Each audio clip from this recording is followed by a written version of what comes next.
Yo, what's up, people? Yo, yo, yo, we good? All right.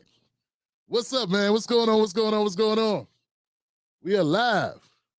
We live on the internet. What's up, people? All right. Yes, welcome back to the Tim Black Show. My name is Tim Black. I have not been cloned. I have returneth. To all my haters, I say, kicketh, rocketh. So, I want to say what's up to the Tim Black Wolfpack in the house, man. Thank y'all, Wolfpack. Yeah. The TV, alumni. You know what I'm saying? And shout out to my moderator, Black Mamba in the house. Black Mamba in the building. Jesus, there it is.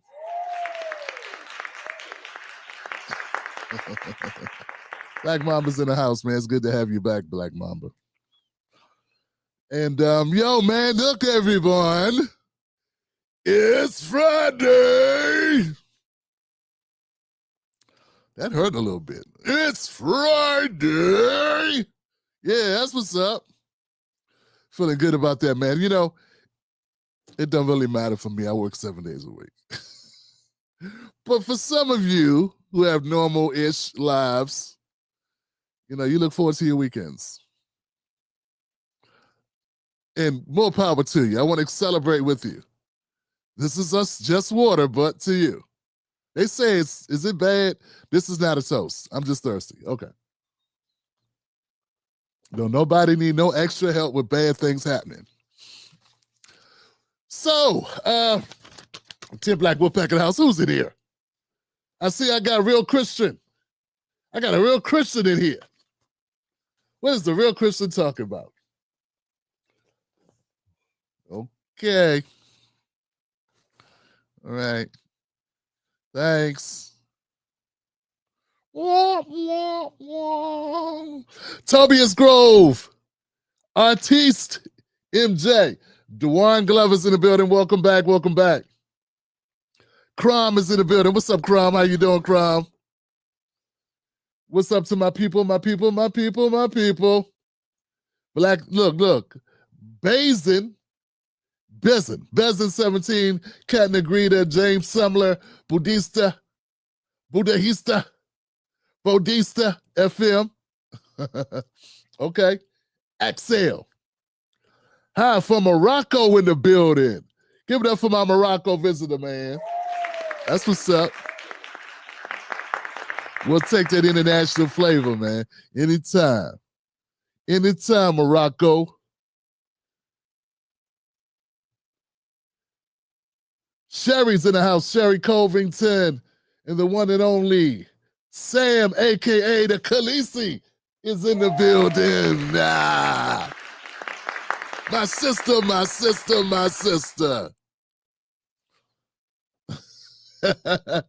I go way back with that sister. Good to see her as always. Yeah. Quince QR's in the building. Yeah, that's what's up. QR's in the building. Got that QR code in the house. What's happening, fam? That's right, man. You know, good to have you back. Ebony and Ivory.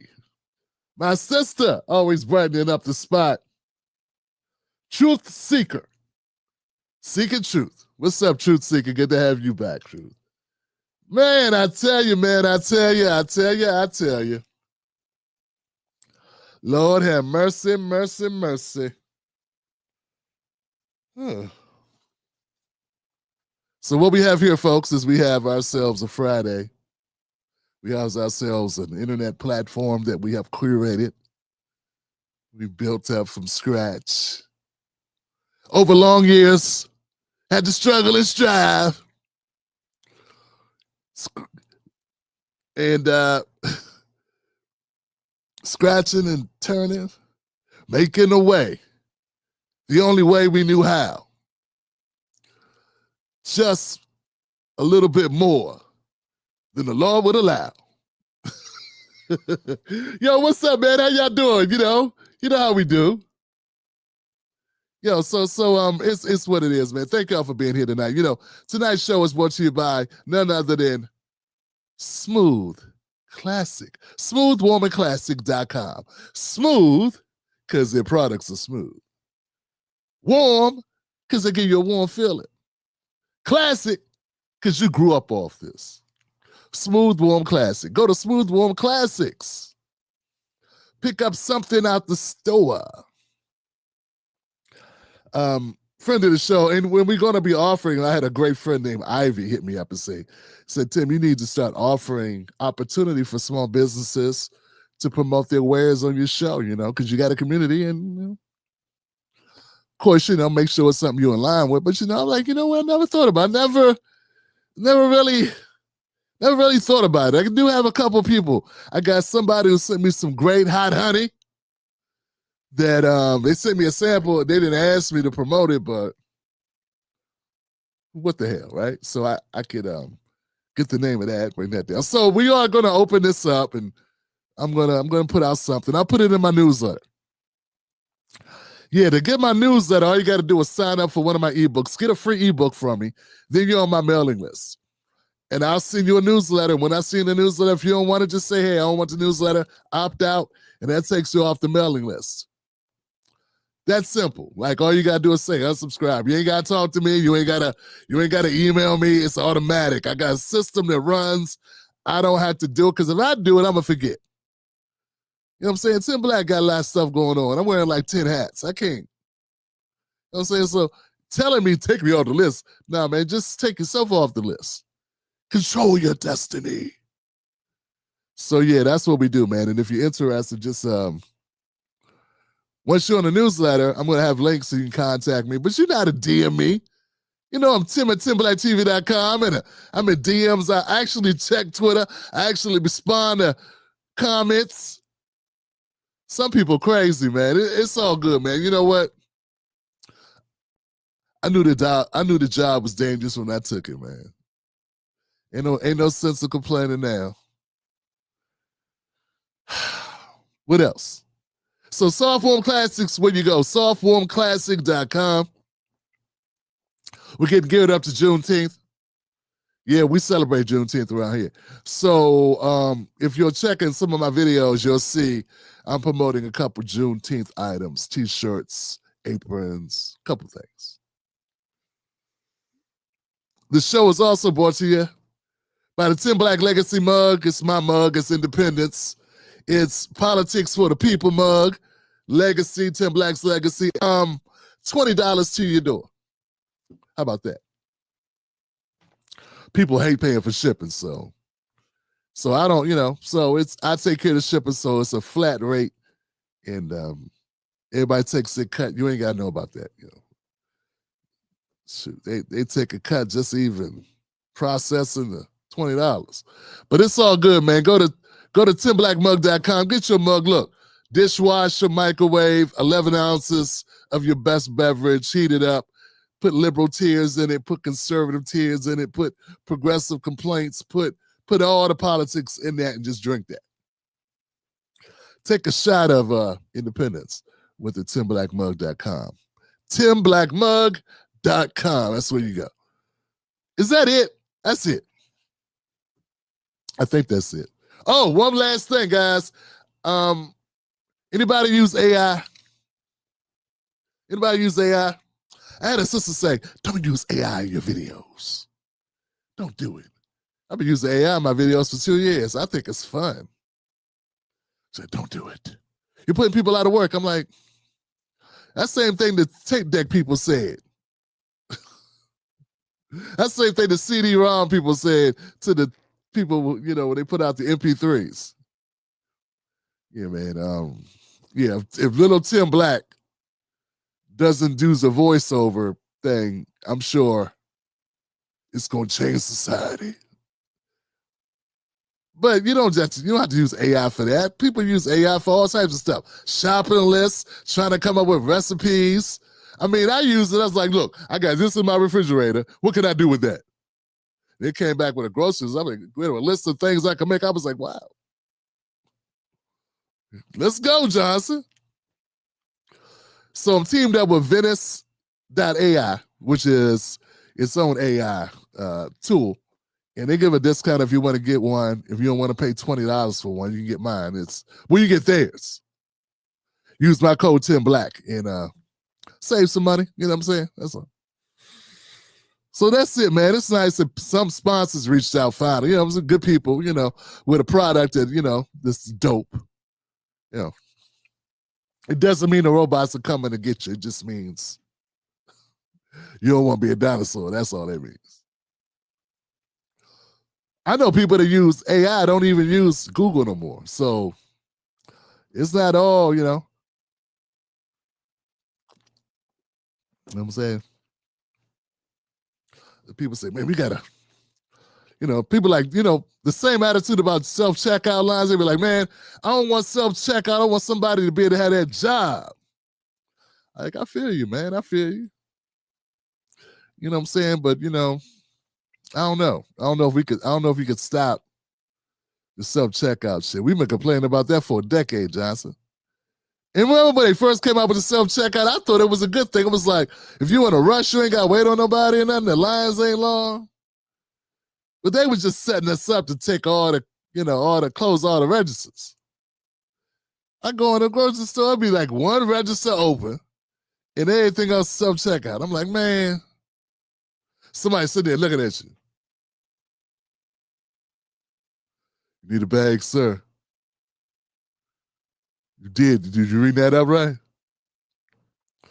Typically, I'm doing okay. You know what I'm saying? But whenever I have a problem, man, my neck get hot. Things ain't ringing up right. Like, God, what's this item? It's not iteming. You know what I'm saying? What? Somebody comes over. Oh, gosh. Excuse me, sir. Like, you got a little attitude with you, don't you? Chuckles. Look at this sunny representative. This bright and sunny representative here. This is great customer service with old Smiley.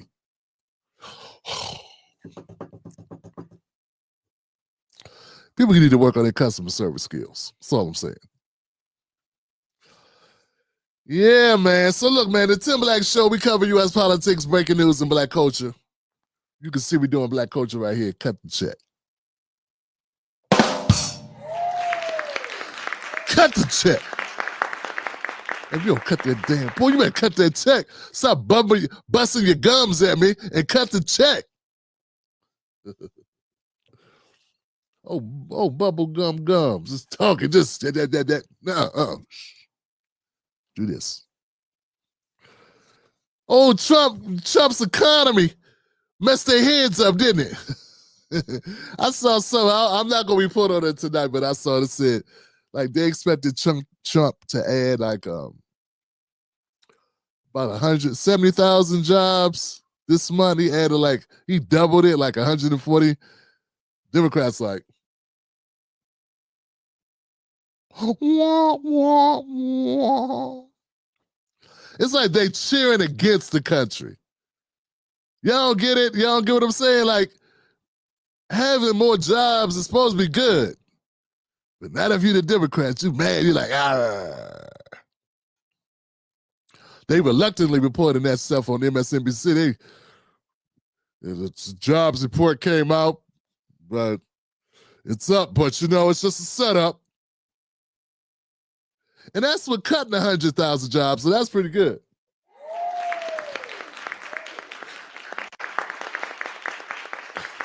So he really added like 300,000 jobs, but he cut 100,000 jobs with Elon, messed around with Doge, and then, you know what I'm saying? Yeah. It's all good, Johnson. It's all good. Y'all ready for some content?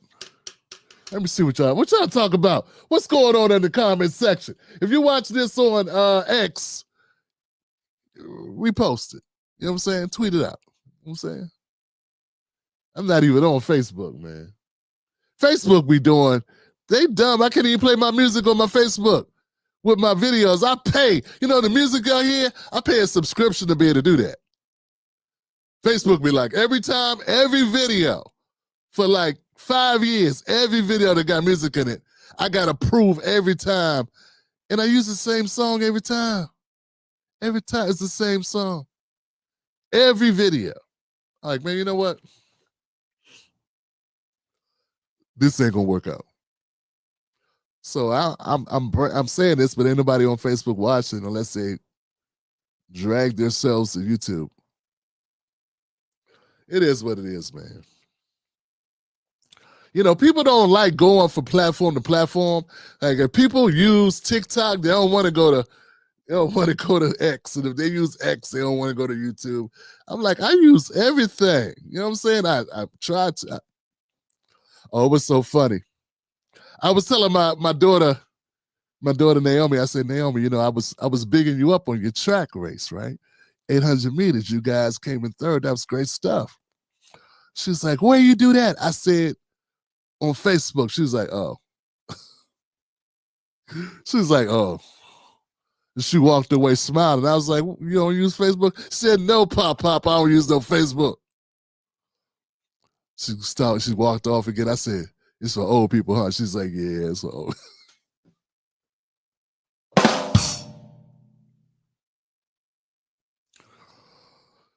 She's like, I was gonna say it's for old people, but I ain't want to hurt your feelings, Pop. I said, baby, Pop been old a long time. You ain't give me no new information. I already know. I looked in the mirror. I'm a year and a half older than Mrs. Black. She catching up to me. That's how old I am. She caught up. Y'all ready, man? Y'all ready to do some content, man? What's up, man? Who in the building, man? Oldie but goodie. That's what I'm trying to tell you, man. That's what I'm trying to tell you. What Richard Pryor say? You don't get old being no fool. You gotta be smart to be able to get old in America.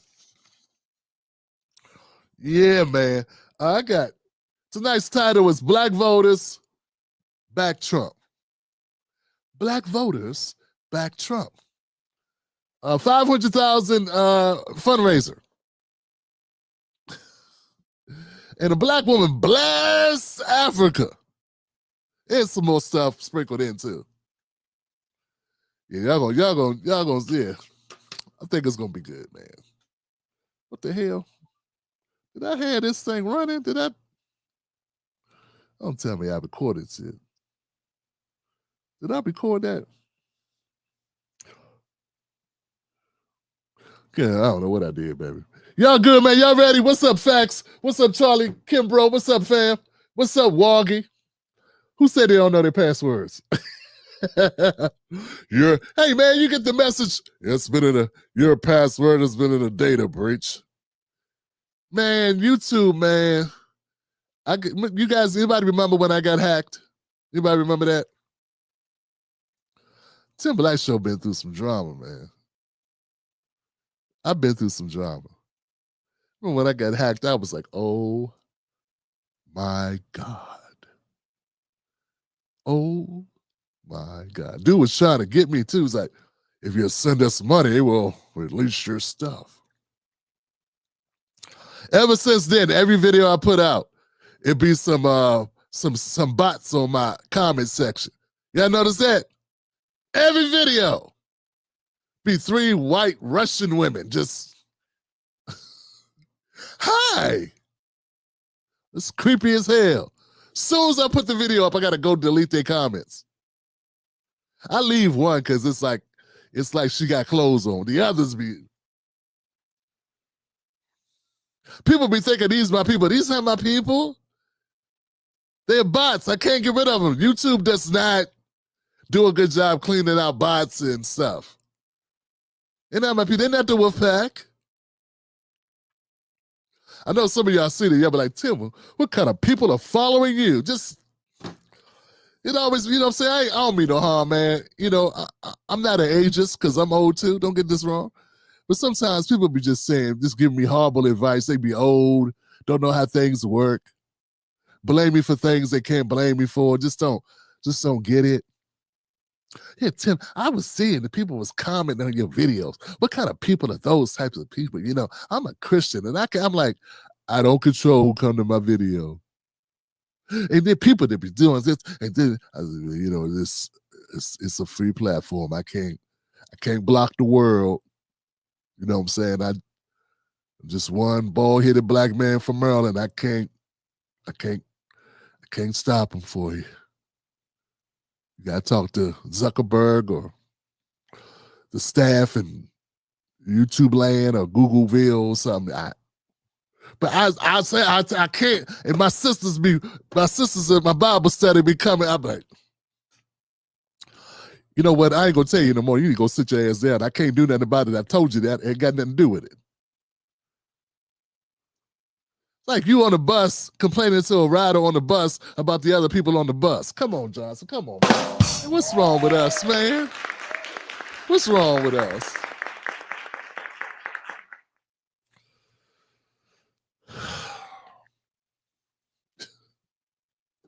We gotta do better.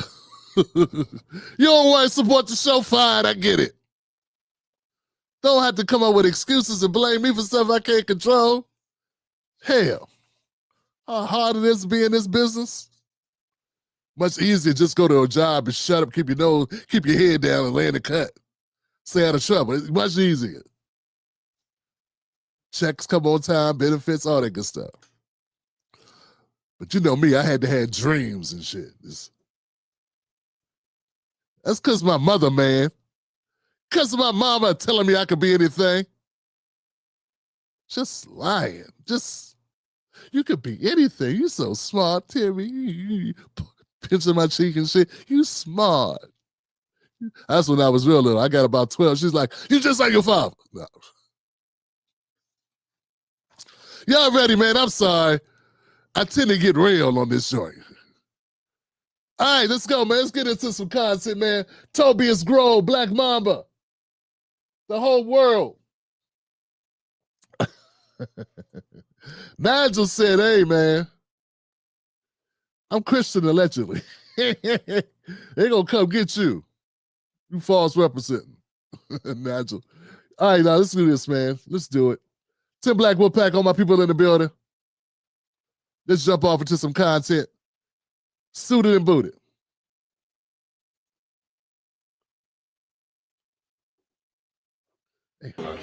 And deal with the racism in America before I sit here in Africa and deal with the bullshit bribery, the bullshit fraud, the bullshit scams. I'm sorry, but that sister mad right now. That Christian woman, the Christian black woman that be emailing me, she mad right now. Look, I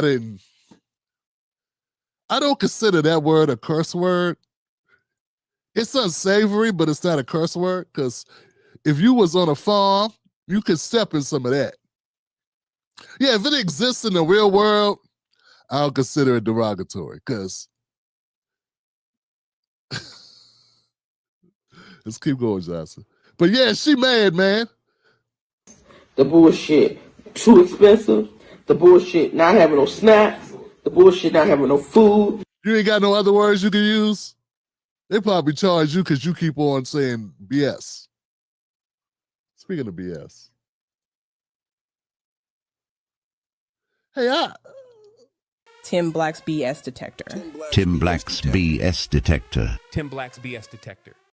Yeah, my only question about this video is, sister, you ain't do no checking around before you went down there? Like, you ain't the first video I seen where people was like, yo, Africa, it ain't all it's cracked up to be. Yeah, I saw a number of videos of people that went to Africa and they was like, they looking at me like I'm something to eat. Yeah, you ain't the only one. I'm just wondering, like, if I move to, like, Atlanta, I check it out first.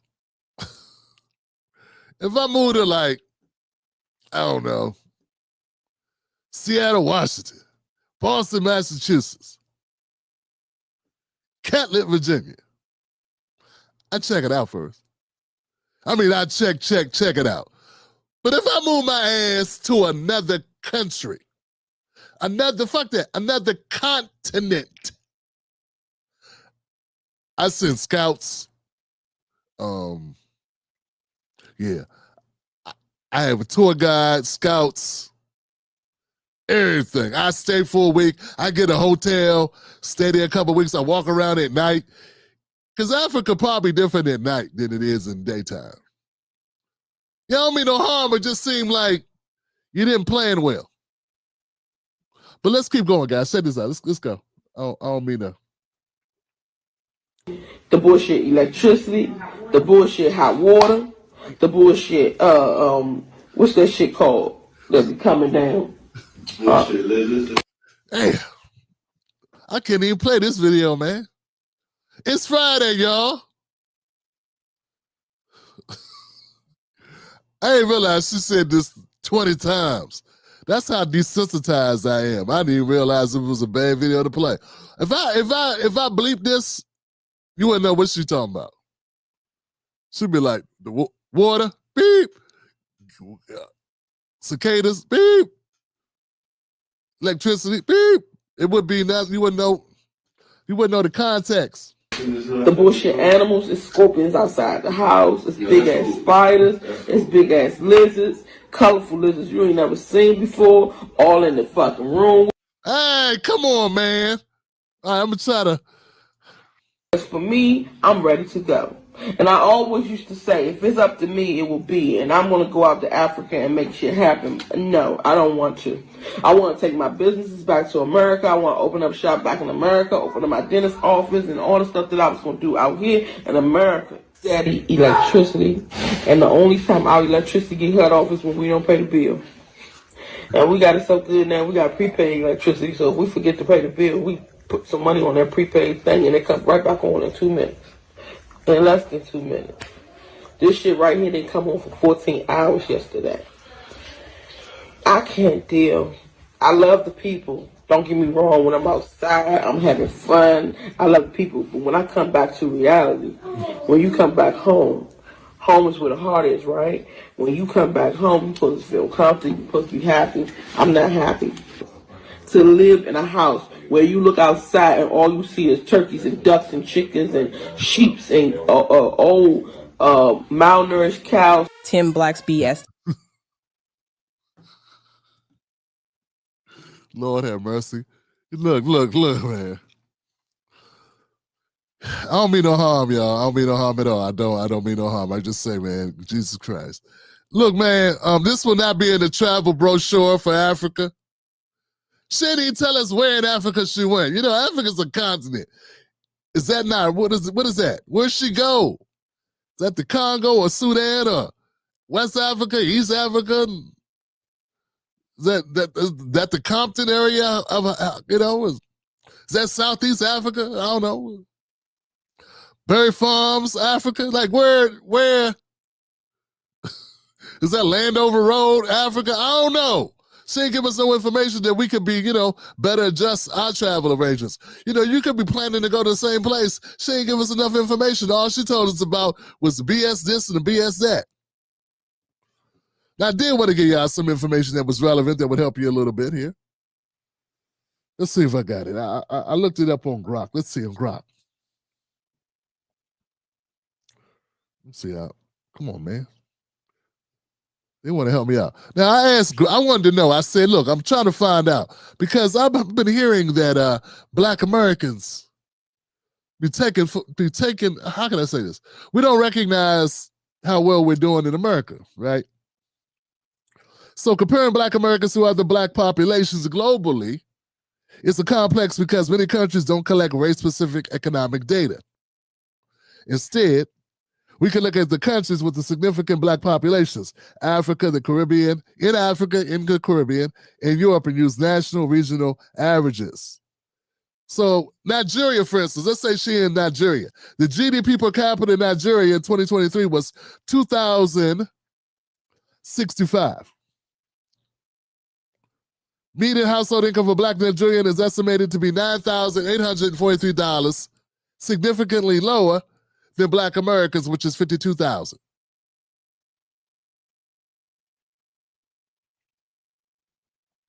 South Africa.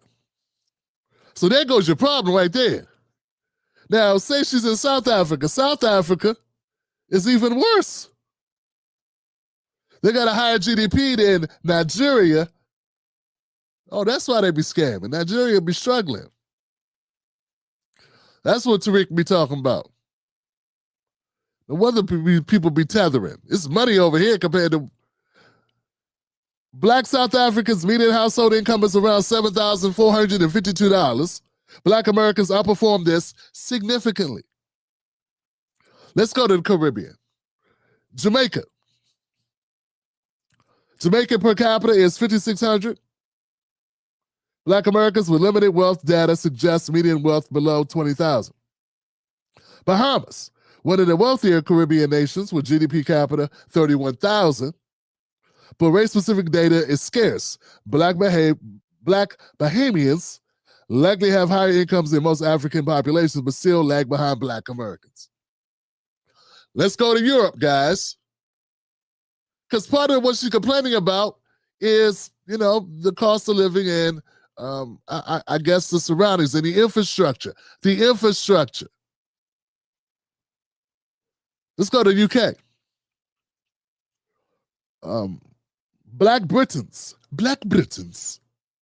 often of African or Caribbean descent, have a median household income of $24,000 to $30,000 US, lower than Black Americans at $52,000. France. Man, I never cared for the French. It's, what I'm saying? When I'm watching the movie, like they trick you on Netflix. Sometimes I see that little Sundance label, I'll be like, hey. And when I want to watch the movie, I don't want to read. You know what I'm saying? I want to watch the movie. I don't want to read the movie. So sometimes them accents be a little heavy for me. But whenever I see one of them little Sundance things, like this was these people from over there, not American, I'll be like, man, I don't know if I want to watch this. And if it's France, click. Yeah, if it's French, click. That's just touchy-feely. I ain't trying to take I'm not always ready for the man-on-man action. It's like everything French I've ever seen has that.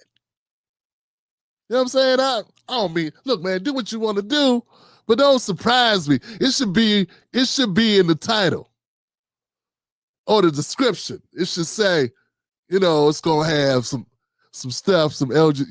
Just tell me. Like, I'm not saying there's anything wrong with it. I'm saying I don't like to be surprised. I got kids, man, watching the movie, and then as soon as that come on, that's when the kids come in.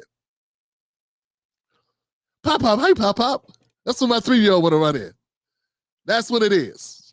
All on the wall, just because we use a projector. It's all on the boop. I got off topic, didn't I?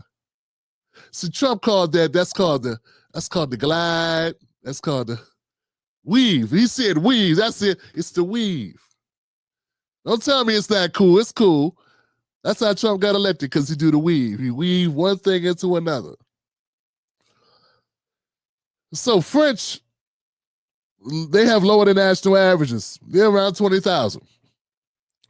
They face economic marginalization with incomes and wealth lower than national averages. That's the Black population in France. France is very racist. Let's go to Brazil. Black Brazilians face significant economic disparities with median wealth lower than Black Americans at $27,000 to $44,000. Brazil's GDP capita is $8,000, and Black communities are disproportionately poor. That's why they only show you the light-skinned Brazilians. They start showing you, they show you the white Brazilians. They show you the Black Brazilians. You don't need to see them. They in the back cooking. The ones in front of the house, that's the cute ones you see all the time with nothing on, just, hey, very light-skinned ones. Okay, what about Canada? Because people say Canada's not that bad. Canada's supposed to be great. Canadians have a median income of about $29,000 USD, lower than Black Americans' wealth. The wealth data is limited, but suggests a gap similar to the U.S.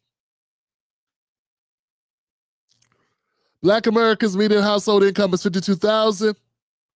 Per capita, 21 to 23. Median wealth, 27 to 44.90.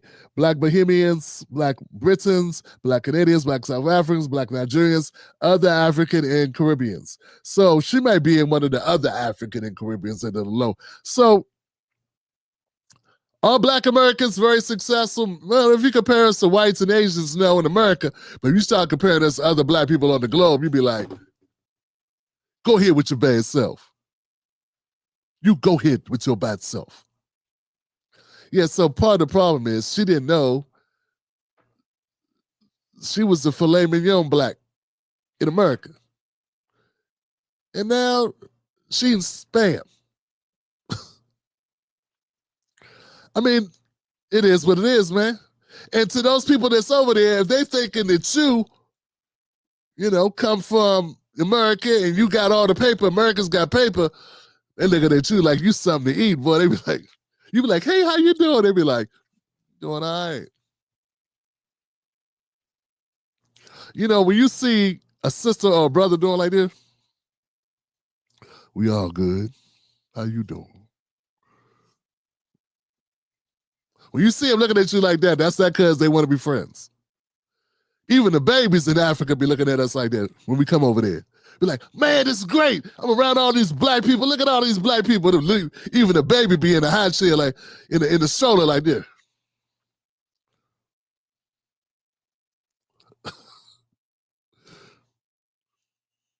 Yeah, man. All I want to do is I don't want to discourage anybody from going back to Africa, well, going to Africa for the first time. But I will say, do your research. Don't be like this sister, man. That's gotta suck, man. You go to Africa and you're expecting things to work out, and you want to go back from Africa. you want to. You're looking for another boat to come pick you up. All right, guys, let me know what you think about this segment. Let me know what you think. See, I could have just left it as us giggling and laughing about what she said, but now you know some stuff you didn't know. You know what I'm saying? Now you know about the stuff. All right. Let's jump to the next topic. We got more to go, Johnson.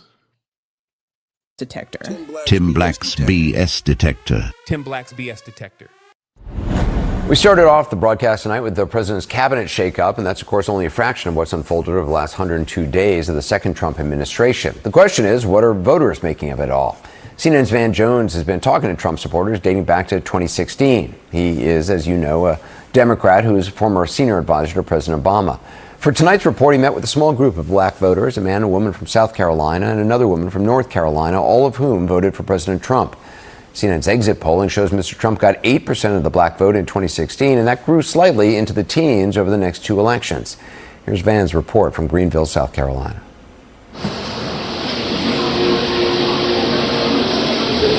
There they are. You do well. And here we are in South Carolina with 3 Trump voters. You weren't always a Republican. No.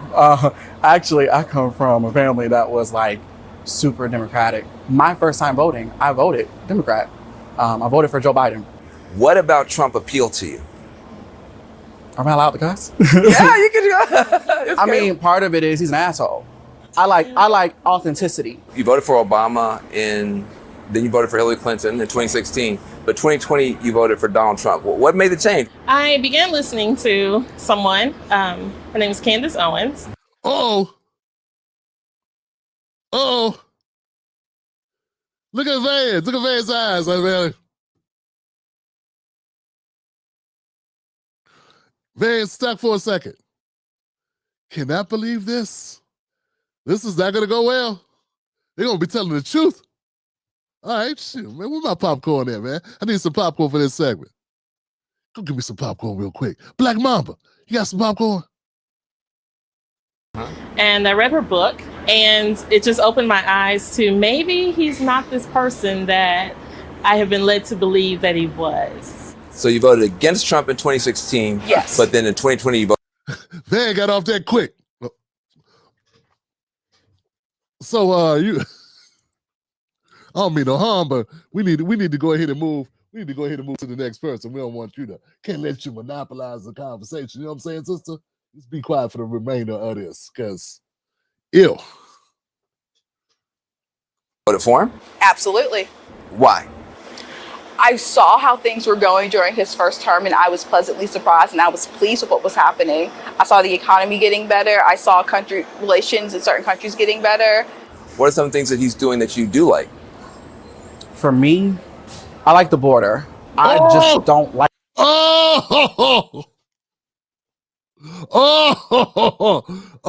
But see, why? Why do you like the border? I hope they get into it. I got people unsubscribing right now. Pew, pew, pew. I'd be like, damn, I didn't know you stayed this long. I got to give it to you. If you are, Tim Black is a Democratic Party hater, and if you've been hanging with me all this time, and I've been telling you that for about 2 or 3 years now, about solid 3 years, you still ain't sunk in? You thought you was going to change me back to being something? It ain't going to happen, Johnson. I'm only going to get worse.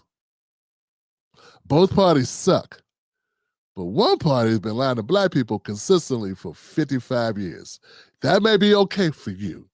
It's not okay for me. All right, brother, tell the truth. Speak the truth, shame the devil. Like the idea of someone coming here illegally and getting benefits that can serve my community. So that's the reason why I support him on that border policy. When you think about the border, you think about people coming here who are getting more help than people who live here and who were born here. Yeah. And I got that perspective not from news channels. I got it from social media. TikTok is like a holy grail. We even see it with the things that we learn about the United States government outside of the United States. People are showing Americans, hey, look at what's going on. Do y'all know that your government is doing this? Have you seen this? Have you looked at it from this perspective? You know, people, when they think about a Trump voter, they usually think about like a white dude with like a red hat on and a pickup truck. And y'all are not that at all. So Donald Trump's team went in, they took down Harriet Tubman's picture for a quick minute. They're trying to like knock out the black museums. What does that have to do with the price of eggs, and how does that impact you? In some ways, it's a slap in the face. In other ways, I don't care. I care more about how I'm going to take care of my children. I don't think the average American cares about that. I know I am sick and tired of seeing black people sit there and complain about something, but not taking action and steps to actually try to change things in an appropriate manner. Under the Trump and Biden administration, they came to certain agreements with police departments to be less brutal toward the black community. Trump has now ended all that. How does that help the black community?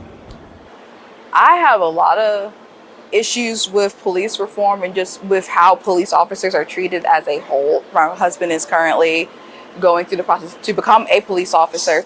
The amount of hatred that cops get, even the best ones, I think has become a huge problem, because it has been, especially around election times, when it definitely comes out of like, oh no, the cops are bad, the cops hate you because you're black, they're immediately deemed as evil. This man is talking about running for a third term. Now, what do you think about that? The third term, for me, absolutely not.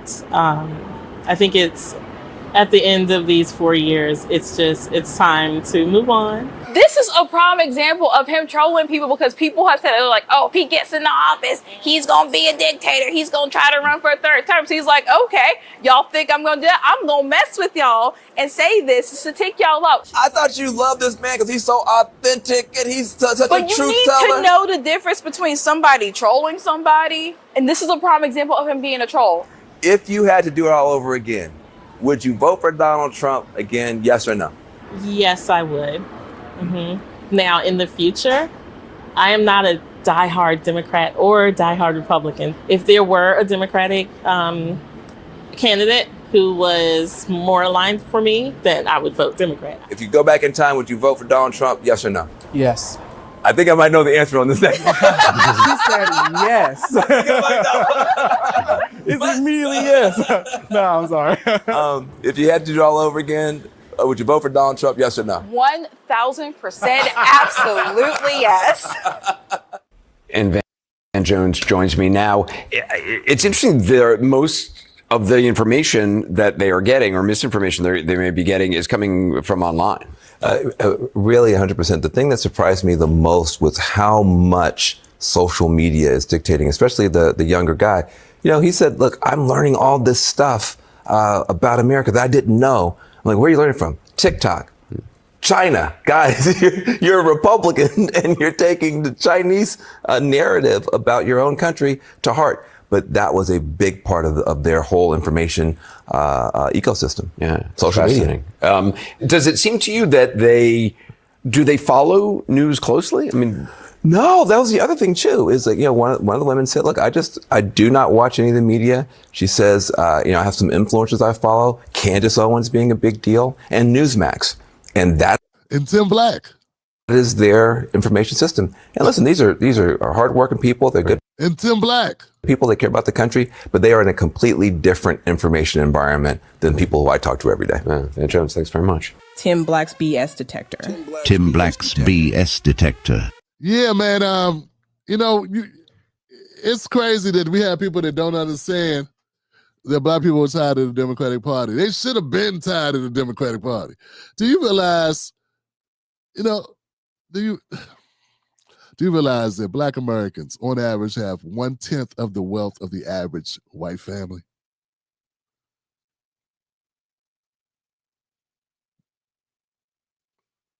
You realize that? I got people that have a chip on their shoulder and people that don't understand what's going on and they can't figure it out. I just told you, on average, a black family's worth about for every dollar a white family has, we got 10 cents.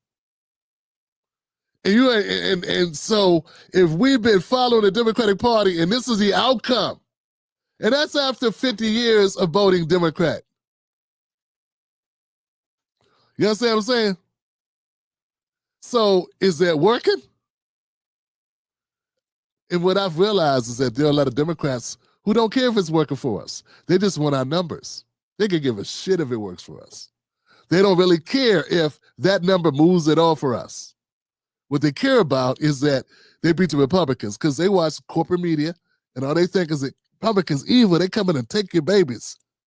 They come and take your babies and rob you and they're going to blow up the world and they Hitler.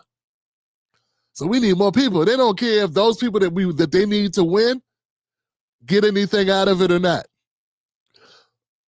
Black Americans, home ownership is sitting around 40%. White home ownership is almost twice that. And that hasn't changed in 50 years. And we've been voting Democrat the entire time. And I still have to explain why black people got to sit and explain to goofies like Van Jones why it would be a good idea to see what else is around the bend. What else is being offered. Now, Van Jones is a millionaire. Multi-millionaire, very successful. So he don't have to look around. You know what I'm saying? Him good. But I bet if Van Jones' pockets was tight and he had access to any of this information, and it ain't misinformation, you can Google search it yourself. You can go do your own research. That's what having the information age is about. It's doing your own research. Instead, he want to villainize and vilify where people get information from because they're not listening to Van Jones or Anderson Cooper lie and truncate. If they ain't lying, they leaving stuff out. They're omitting the truth, which is a lie by omission. It's deceptive. I like the first sister that said, hey, next election, I'm going to look at both of them. I'm going to make my decision what I'm going to do. Hope she does the same thing with down ballot. Make a decision. Look at it and make a decision because that's the best way to go. Don't be in any column, anybody. Don't wear anybody's jersey without looking it over, kicking the tires. Don't buy anybody's rhetoric. Look at what they offer. Look at what they're going to do. And once they cease to do what they say they're going to do, remove your support. That's all you can do is remove their support and back their challenger. Yeah, back their challenger. Get them up out of office. Anyway, that's all I got on that particular topic. But it's a very interesting conversation to see that there are black people all across America feeling different ways. That was South Carolina and North Carolina. I don't know how they feel across the globe. But Van Jones also showed his hand, man. He be around the people that he be around. He want to keep that check coming in. As rich as Van Jones is, he still got to kiss butt. Well, the people I be around, they never talk like this. You must not be around any working class black people at all, because the black people, the working class black people I'm around when I'm not in the office, they don't be dogging Trump. Yeah. Last time I was in a group of like 30, 40 black people, and we talked about politics, they were dogging Biden. So I don't know what group of people that you're around. The people I was around, they were working class people. Some of them were entrepreneurs owning their own businesses. You know, one was a teacher. One worked in the subway system here in D.C. So they had different takes. They weren't all dumping on Trump. They weren't buying the narratives that CNN was sending. Anyway, guys, yeah, I think this is an interesting take. Yeah, so Candace Jones got promotion on CNN once again. The hookup. It would have been great if she would have said, "Oh, in the Tim Black show." I need somebody here to say that. You go put a camera in you. I need promotion. All right, let's move on to the next content. Yeah, the new content. What else we got? Oh, hit the like button, guys. It's good for the algorithm. Let the algorithm know that you watch the Tim Black Show here. You know we do this 5 days a week. Here every day except Tuesdays and Saturdays. Hit the like button for the show. Tim Black's BS detector. These individual judges are overstepping. If what you're essentially saying is that the president, who is the commander-in-chief, cannot determine when we are being invaded. An individual district court judge is going to decide that? No, thank you. Can I just ask a simple question? Who gets to decide whether the United States is at war? The president, in my opinion. No. If we're being invaded, I want the commander-in-chief to know. Scott, no. It's actually the Congress. You're asking if we're being invaded. I'm asking. You want to call Congress and see if we're being invaded? I'm asking a basic constitutional We'll be taken over before they ever get to the committee. Who gets to decide whether the United States is at war? The answer is Congress. I'm talking about if we're being invaded. When the president says we're at war, he has to show we're actively at war. And not really, what he needs to do is go to Congress. Well, you guys discuss it in committee. We'll let in another 20 minutes. Wait a second, though. I thought the genius of our system was that we weren't beholden to one guy's opinion. That the genius of the American system of government was that we had 3 co-equal branches, and in those co-equal branches, decisions were made about how we go about doing things. Now, we want to tear that to shreds so that we can kowtow to one guy's opinion, then we are in a monarchy. We're being ruled. What's the distinction between strikes and whether the United States is actually at war with an entity or a nation?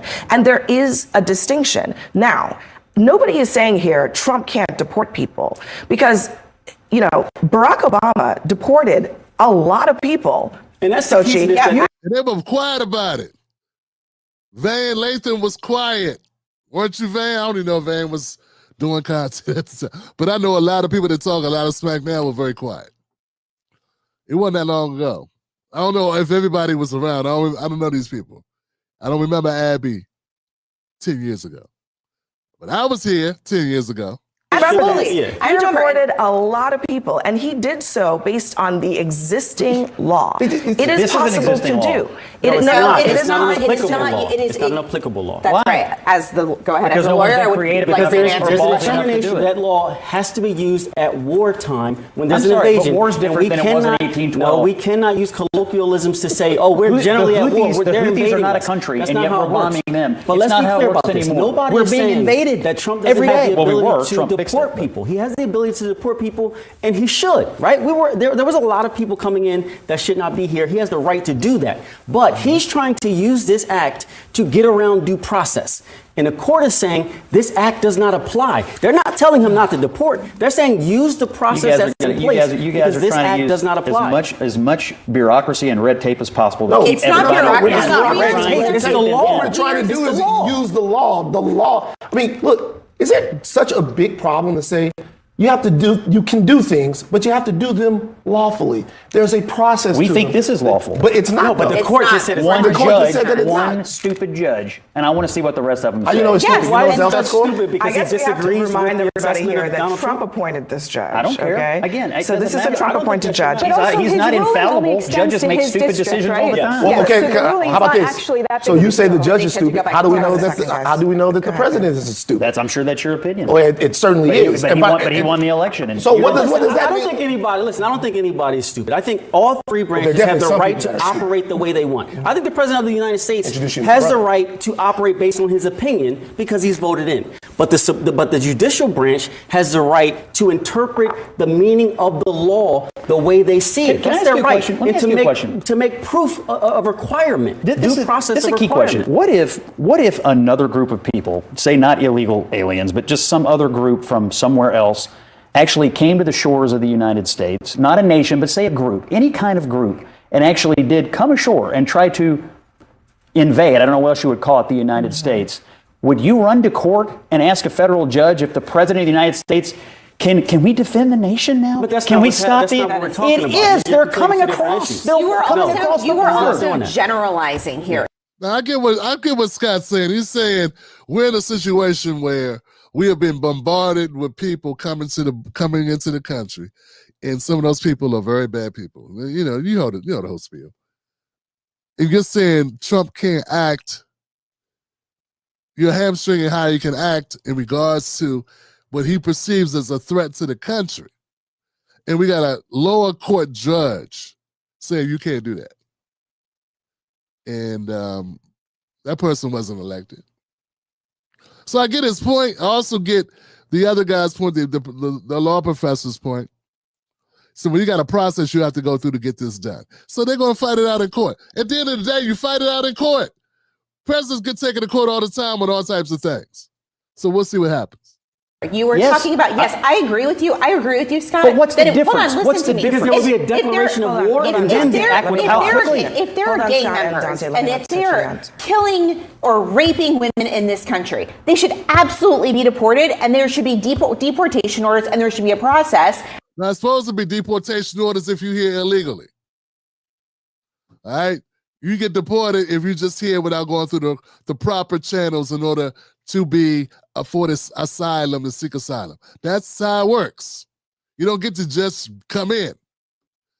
You tripping. That's what you did under Biden. That's not how it's supposed to work. So that's enough to get deported. You ain't got to wait till somebody, if you wait for somebody to do something like that, kind of defeats the purpose, right? Right? And there is a process to deport them. You are saying that every person that is here illegally is raping people, and that is not true. You're saying they're all part of these gangs. Anybody who's here illegally is here illegally. You're parked illegally. You got to move your car. What are we really talking about, man? I know we got a lot of bleeding heart liberals. If you are in front of my house, and there's a thing that says you can't park there. If you're anywhere, if you're downtown DC, and there's a sign that says no parking, and you park there, they show up and they say, hey, you're parked illegally. They boot your car or they tow it. They don't go, well, you're here illegally. But, you can say it's okay. No, they say get up out of here. They remove you. You shouldn't be here. What's wrong? That's too reasonable. See, when you start using logic on these people, everybody start folding like lawn chairs, and they get upset. I just told you, Black Americans have 1/10 the wealth of white families in this country, and you want to bring in new people and give them the benefits that we can't get, that we're trying to get. And you don't see a problem with that. That's because you're not a part of the group that's getting screwed. If you were part of the group that's getting screwed, you'll probably see it a little bit differently.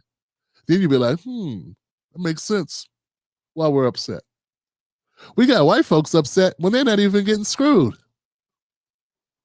Imagine how black people are supposed to be. And more black people will be upset. More black people will be tuning into the Tim Black Show. But they're not because they listen, because the algorithm won't let them see me. And they're being hoodwinked by Al Sharpton and Roland Martin, who are, by the way, already millionaires. So they're good. They're good. Yeah, if Roland was broken, if Roland wasn't rolling in the dollars, he might have a different type of politics. If he wasn't able to finagle his way into the pockets of all these Democratic operatives or whatever, he'd be a different guy. Maybe. Only in America. Only in America. Yeah, Johnson. Things get basic. You get your car towed. They're invading our country. They're doing all these things. You're certainly associating them. They're not all violent, but they are all criminal. They're not all violent. And everybody, whether they are 2 years old or whether they are 90 years old and have been in our country the entire time, they deserve a process. If they've been in our country the entire time. I'd rather go. Certainly is. But he won the election. You defend the nation now? But that's You're certainly associating them. They're not all violent, but they are all criminal. They're not all violent. And everybody, whether they are 2 years old or whether they are 90 years old and have been in our country the entire time, they deserve a process. The criminals. I'm sorry. What process did they follow to get here? The process of breaking our laws? Well, because there is a law. There are laws.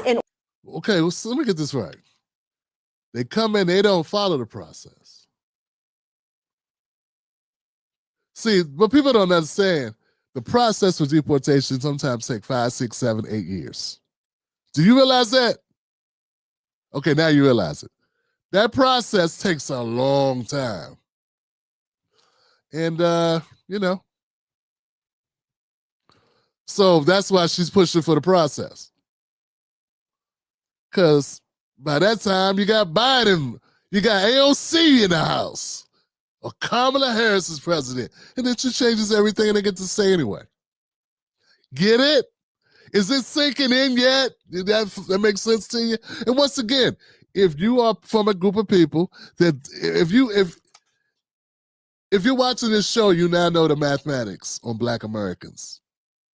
You now know about the racial wealth gap. In Boston, Massachusetts, in 2002, the average Black family was worth $7. Average white family is worth $250,000. In 2022, they went back and did another study. Black families had moved up to $11,000. White families were still over $200,000.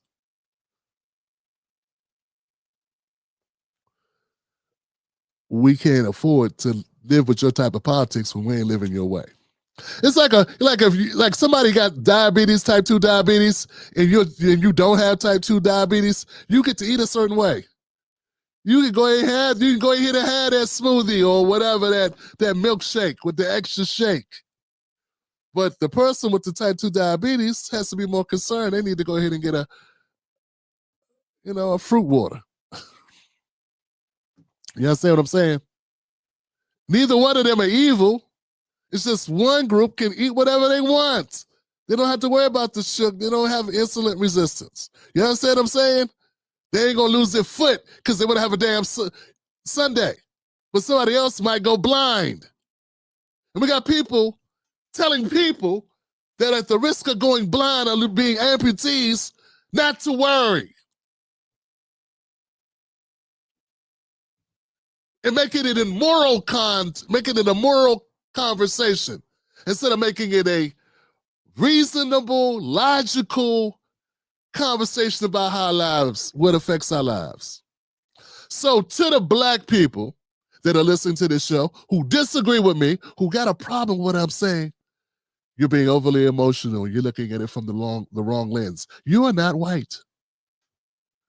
And if you're doing well, more power to you, man. God bless you. My show is at Tim Black T. Go to jointimblacktv.com. Go to Tim Sake Live on Patreon. Support this show since you're doing well. But I'm talking about your cousins and your nephews and your neighbors. You understand what I'm saying? I'm talking about people that aren't doing well. I'm talking about people that need this public school system to work for them. You understand what I'm saying? They need the services to work for them.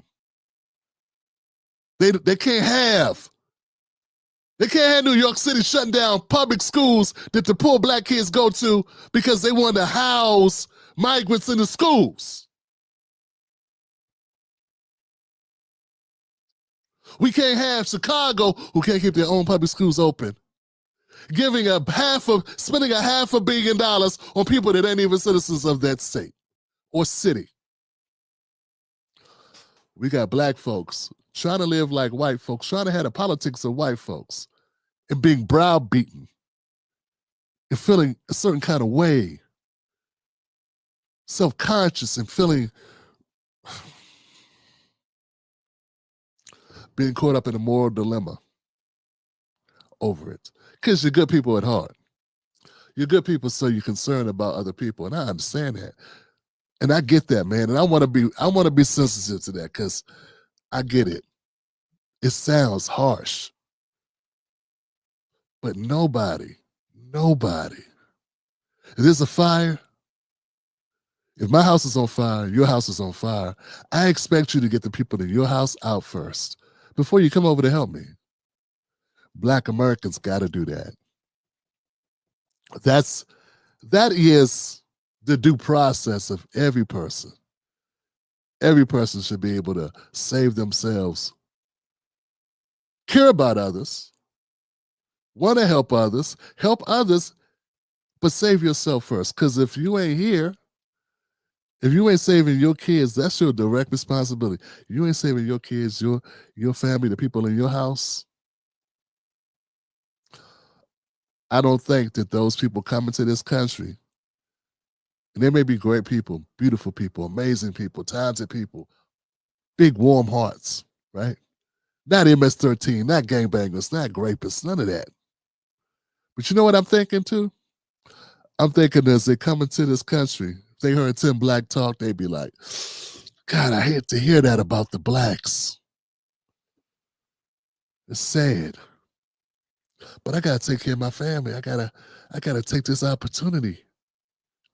And then they'll start telling me their story about what they go through. And all of a sudden, my story don't mean as much to them. Because they're gonna feel like they gotta do what they gotta do. And I understand that. So I'm not demonizing them. But I think at the end of the day, we gotta care just as much about them as they care about us. Sorry if that hurts your feelings. Sorry if that makes you selfish.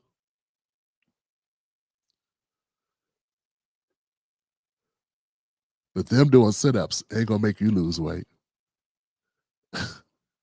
Now, to the white folks and to the well-to-do black folks who are doing so well that this conversation ain't for you, you are afforded a type of politics that's different. There's something called the hierarchy of needs. I remember reading this philosopher. He talked about how only when you get to a certain point are you able to be concerned about other things. So until you get shelter, all you can think about is shelter. Well, hell, until you get something to eat. If you ain't starving, until you are not starving, you ain't gonna be able to think straight. You gotta be able to eat. And once you're able to eat, then you can think about shelter. And once you get shelter, you might think about safety. And once you think about safety, then you can start thinking about, let's decorate something. Let's put some pictures on the wall. And once you got shelter and you got some form of comfort, then you start thinking, hey, what about leisure time? And once you got time, you can take a day off, then you start thinking about vacation. And that's the hierarchy of needs. You're at a hierarchy of needs where you're past vacations, man. You think about stocks and bonds and you chilling, or you come for money, or you got a little cash and you got a couple houses in your family. Okay, so your hierarchy of needs, you can be in the class. You can think the way you think because you are at a different step.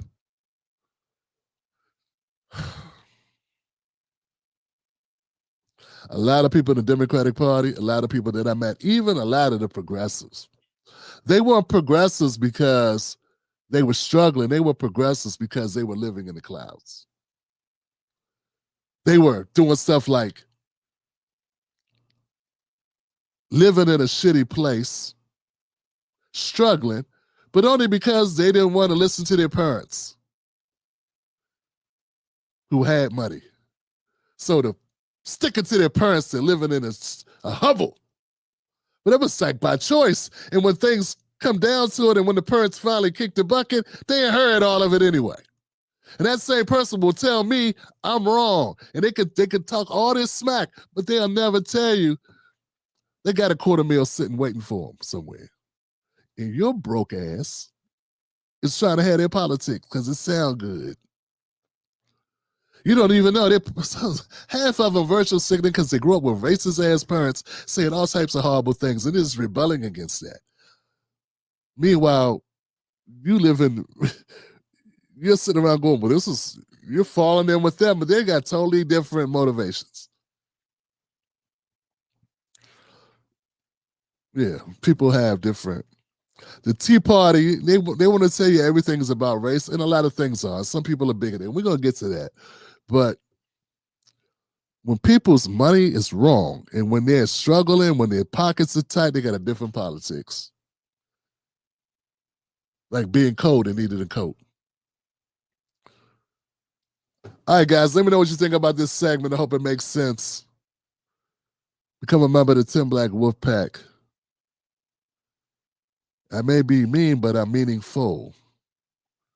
Sometimes brutal honesty is the only thing that works. Cuts through the noise. We're just having a conversation. That's all. It's just my opinion. I'm sure you're entitled to yours. Just make sure your opinion is rooted in data and facts. Or we just talking about nothing. All right, let's go to the next one, man. Give it up for that, I hope. Hope that made sense. What else we got? We got more content, right, Tim Black? I know they did. They done? Order, and there are deportation proceedings to get these people out of our country. Listen, how long you want this to last? The 99-year-old who was here did not invade our country. All right, Batia, let me let you get a word in. Well, to me, like the energy in defense of these gangbangers. I'm not defending them. I just said people said gang should leave. I feel like that poem where it's like, first they came for the guy who beats his wife, and I said nothing because I don't beat my wife. And then they came for the guy who said I love killing Jews, and I said nothing because I don't love killing Jews. And now they came for the gangbangers, and I said nothing. Can I say something real quick? Do you know why that triggers me? That triggers me because I come from a place where a whole bunch of people, they're American citizens, but they're thrown away. They're thrown away because they might have committed crimes, because they got in trouble when they were young. You should be the angriest that they care about the gangbangers and not those people. No, what I care about is that there is a system of laws that is supposed to protect the due process of those people. Yeah. And that has to matter more than what society thinks about whatever they have done. Didn't get due process. I don't know why the Democrats are not angry about that. Because they're not citizens. We do not owe them the same thing. It has to mean something to be an American. Batia, you are saying essentially that you don't like the way that the law is applied in this instance, and you would like to change it, which is fine. I'm not saying that, Abby. I'm saying every other district judge has ruled in Trump's favor on this. That is absolutely not true. That is not true. No other judge, and let me clarify this. This is important. No other judge. No other judge has issued an opinion on this specific issue. Yes, they've not ruled against it. No. What the Supreme Court said was the judge that it was in front of did not have the authority to make this decision. It wasn't in the right district, so he sent it to Texas. This is the first judge that's ruled on this actual case of whether or not this rule or this law applies, the Enemies Aliens Act. And they said it does not apply. This is the first time it was ruled on that. 6 other federal judges have issued provisional orders on this issue of whether and how, but really specifically how. But it's how a constitutional question, though, because they can deport these people. Because you all are debating the statutes and the judge's right to oversee a statute. What the Trump administration is arguing is that this is a foreign policy issue, and we have sole right under the Constitution to execute American foreign policy. So they actually see themselves as above this conversation about individual judges micromanaging. And I think that's a novel interpretation. We got to go, but that's, I mean, Scott, you've heard multiple officials. Scott, I think you would acknowledge this is a novel interpretation of. I would add proper as well. Okay, novel interpretation of the use of this particular statute for and immigration. The only purpose of this use of this statute is to get around due process. Everything else is the same, except for this statute, you don't need due process. And why do we want to get around that? You know the. Hold on a second, guys. I wanna jump into this, man. Before we, I want to say this, man. Van Lathan, what are you talking about, brother? I just gave my soliloquy. I gave my little, testimony here about what's wrong with the politics of people that are doing well, like yourself, sir. And I had no idea you were going to go and say the things that basically would inspire me to make that rant. So I want to appreciate you for showing your hand very much. I'm not saying she's dead on, but she did have a point. And that point is very simply, why are you so bent over backwards to virtue signal about another group of people when we going through hell? You up here championing for other people to come into the country. Meanwhile, you just said we got black people that catch hell all over the country. Why you think they catch hell all over the country, Van? We're not in a position to do Damn it, man, I'm starting to feel like Michael Singleton is one of the only brothers I've heard that even get this. Now, you want a virtue signal about helping some people that are in their country and they're going through some things and they're coming to America. And some of them are not even going through some things. They just want to come here and make more money. So do we. So do we. So do we. You know, we want to make more money in this country. Us, Black Americans. So, yeah, I hear what you're saying. It sounds misguided, misdirected, you know. But that's what I notice about Democrats, particularly Black Democrats. They're all about helping other groups before Black Americans. And I don't get that from Republicans. Republicans want to aid Americans. And oh my goodness, guess what? Black Americans are Americans. And all the Democrats gonna have for you is, but they're a racist over there. Yeah, America's got some racists in it. There's some racists in the Democratic Party too. I know, I met some. So you can't come at me with the nonsense. But at the end of the day, we got one group that's all about helping other people, and we got another group that's about helping Americans. And we belong in that group. And this group wants to use Black people as collateral to help a whole bunch of other people. And Van Lathan is in that second group, the group that wants to help a whole bunch of other people and use Black people to do it. And he just did it. He just tried to beat back her argument by talking about Black people that are struggling, meanwhile wanting to divert all our focus and attention on another group of people that aren't even citizens of the United States. We send money to Israel. We send money to the Ukraine. And now I think about it, all the Democrats are down with both those things. See what I'm saying? It seems like if you got a group of people that vote for you 95% of the time, they don't even look to see who else is running. They just look at D and check D. You would think they cut the check for Black America, but they won't. And Van ain't gonna stand up for that because Van wants a career with the Democrats. He won't say the truth. If I can't get the check cut from the Democrats, I get the check cut with Republicans. And I don't care how people feel about it because my people need the check cut. And if it ain't a direct check cut, but it is focused policies that help Americans first, well, damn it, that's what's going to have to be. And you don't have to like it. That's my opinion. Because my goal is to help Black people that are stuck at the bottom. That 1/10 of the wealth of white America, that's us. That's my people. I don't know what Van on. He on some other stuff. those same migrants you talking about 10 years from now, just like their forefathers or the people that came before them, they're going to be worth more money than the black Americans, and they already are. The statistics show that those new migrants, more percentage of them own homes in America than black Americans who built this country. They fought in every war in America since America was America. And you want that to make sense. You don't care about that, and you're fine with that, and you're good with that, and you just want a virtue signal. We ain't got time for virtue signaling, man. Give it up for Van Lathan for being, that's 2 Vans at one time, dropping the ball for black America. That's amazing. 2 Vs. All that talking, and want to throw back, just sounds so much like Anna Navarro. Want to throw black people into the conversation, and then campaign for someone else. That's disgusting. That's disgusting. Nobody else does that. No, I've not seen no one else do that. I never hear LGBTQ people bringing up LGBTQ rights to help disabled people or vets or differently abled people or seniors. No one does it.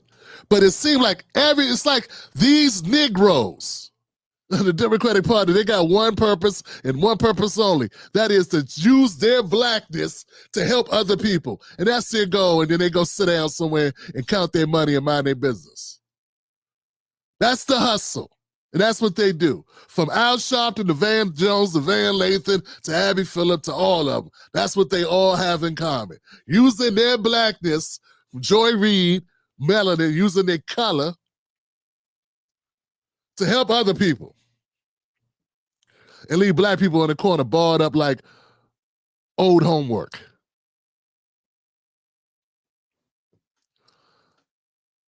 Like wing paper. Like wing paper, juice paper just laid up in the corner, man. This is horrible, man. It's horrible what they do, and it's up for us to call them out. I'm gonna keep calling them out. If you want to be a part of that, become a part of the Tim Black Wolfpack. That's all I can tell you. Let's keep it moving, man. What's up, y'all? How y'all doing? That's going out as a separate video. We're gonna go ahead and punch Van Lathan in the mouth. Someone said, Tim Black, you need to go after these guys more. You know what? It's all about the algorithm, what the algorithm will let you see. Jim Clyburn and Tim Scott, they've been and Cory Booker have been a project of mine. But Van Lathan, I'm glad to see this. Now you can get some, you and Roland can get some more attention. Well, Roland ain't even to see. But I'm glad to be of service. I'm glad to know my services are needed by the black community. You know what I'm saying? Yeah. Let's move on, y'all. Let's move on. Let's hit this commercial real quick, and then we'll come back and we'll jump to the next. Yeah, we'll jump to the next point. The purpose of this use of this statute is to get around due process. Everything else is the same, except for this statute, you don't need due process. And why do we want to get around that? You know the deal. Independent black media stays unapologetic, raw, and real. Now you can wear the movement. From the Tim Black Wolfpack to the Cornbread Collection, we got gear for the real ones. For men, women, even the little ones. No weak threads, no weak messages. Rep the truth. Rep the movement. Hit up timblackpauls.com and grab yours today. Because cornbread ain't free. Wolfpack. Yeah, Johnson. Yeah, so here we go. Y'all ready, man? Let's move it on. Let's move it on to another. We got more content. I'm Tim Black, your host of the show. We cover U.S. politics, breaking news, and of course, that's it. U.S. politics, breaking news, black culture. I got some content here. We're gonna kind of mix things up a little bit. Excuse me. We'll mix things up a little bit. It is Friday here on the Tim Black Show, and we ain't no stick in the muds, man. We like having a good time, man. I know sometimes things aren't going right, and no matter what you do, it seems like the world is against you. You ever felt that way? Yeah. I saw this clip, and I said, you know, I'm going to put this in here, because sometimes I feel this way. Tim Black. Oh, God. I am so fucking done. Just drive over me, world. I just fell. Yeah. Yeah. No. Just done. I just tripped because I'm running and I'm fat. You okay? Just run me over, world. Next on deck with Tim Black.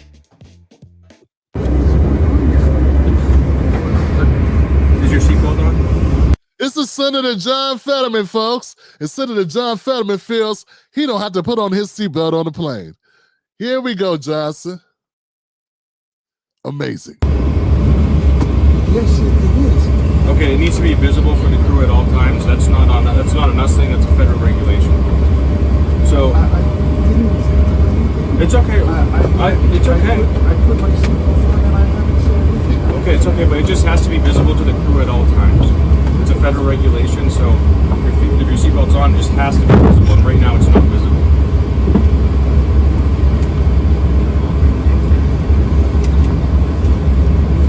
We have an extender if you'd like that. It'll make it bigger so it can go outside of your sweatshirt. Would that work?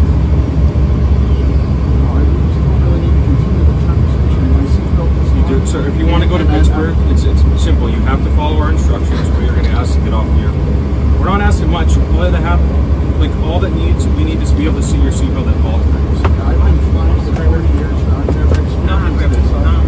I'm not sure what's happening.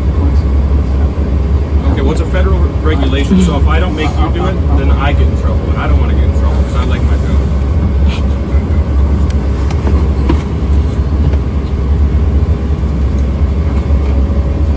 Senator, do you still feel that Israel has a... Yeah, man. So I don't know what happened with that. I don't know if that was resolved or what. I'm hoping he didn't hold up the whole damn plane because he didn't want to put on his damn seatbelt.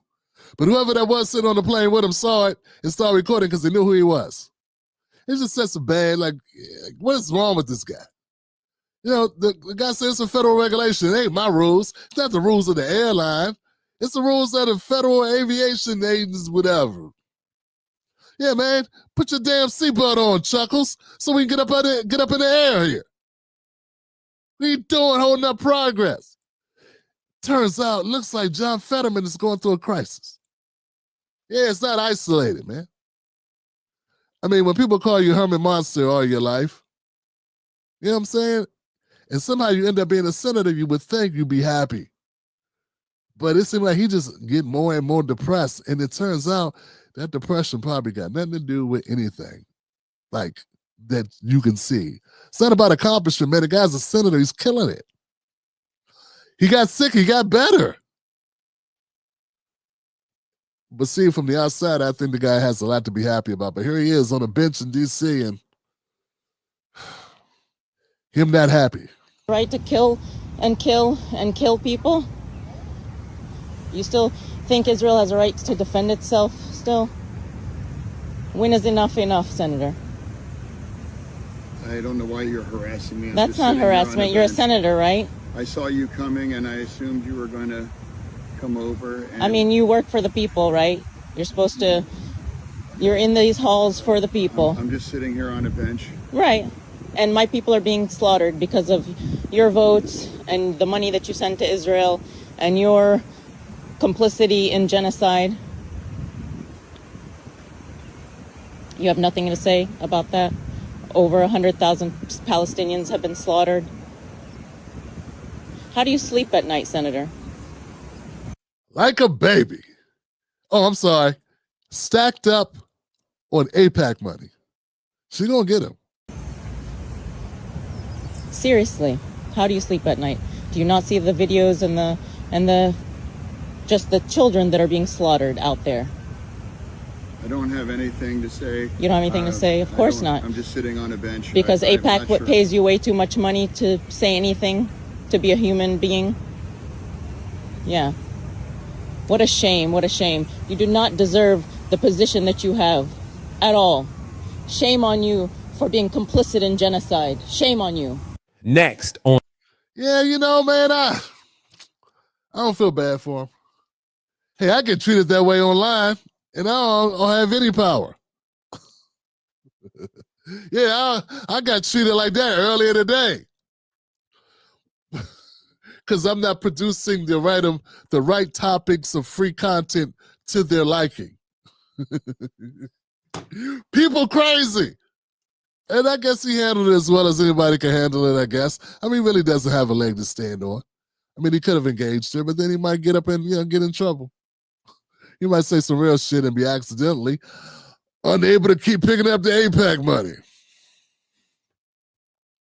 Look, man, we got people that fell for John Fetterman. They thought that John Fetterman had this politics is going to be whatever. And turns out John Fetterman is a politician.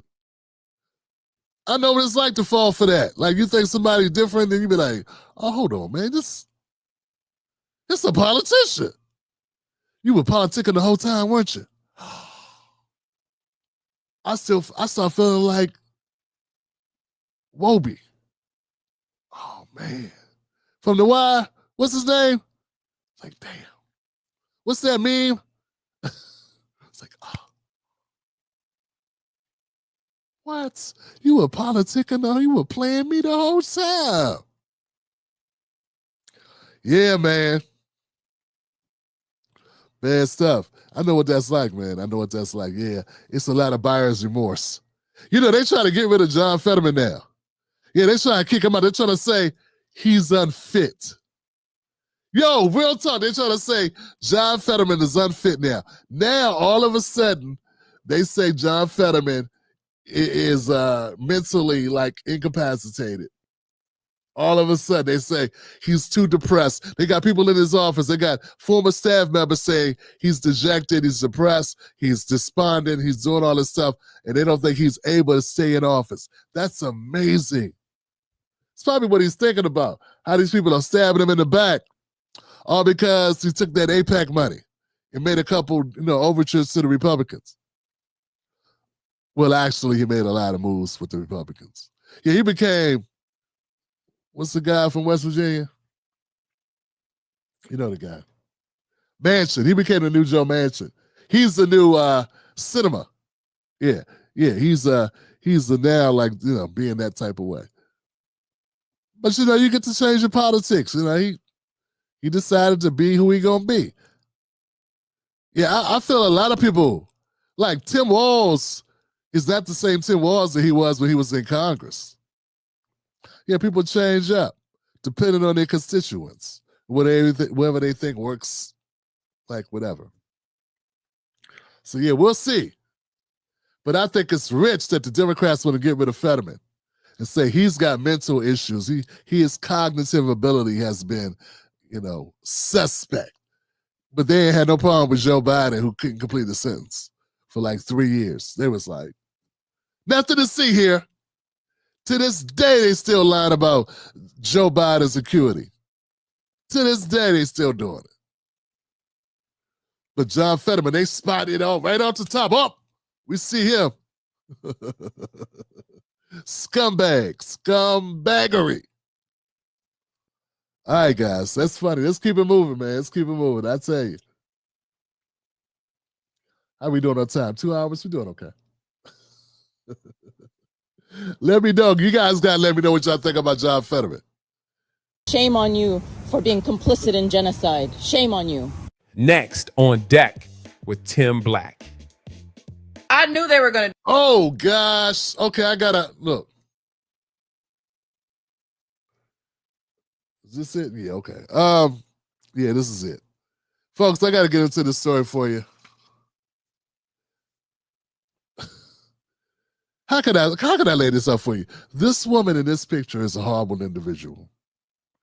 When I say horrible, that's an understatement. She is despicable.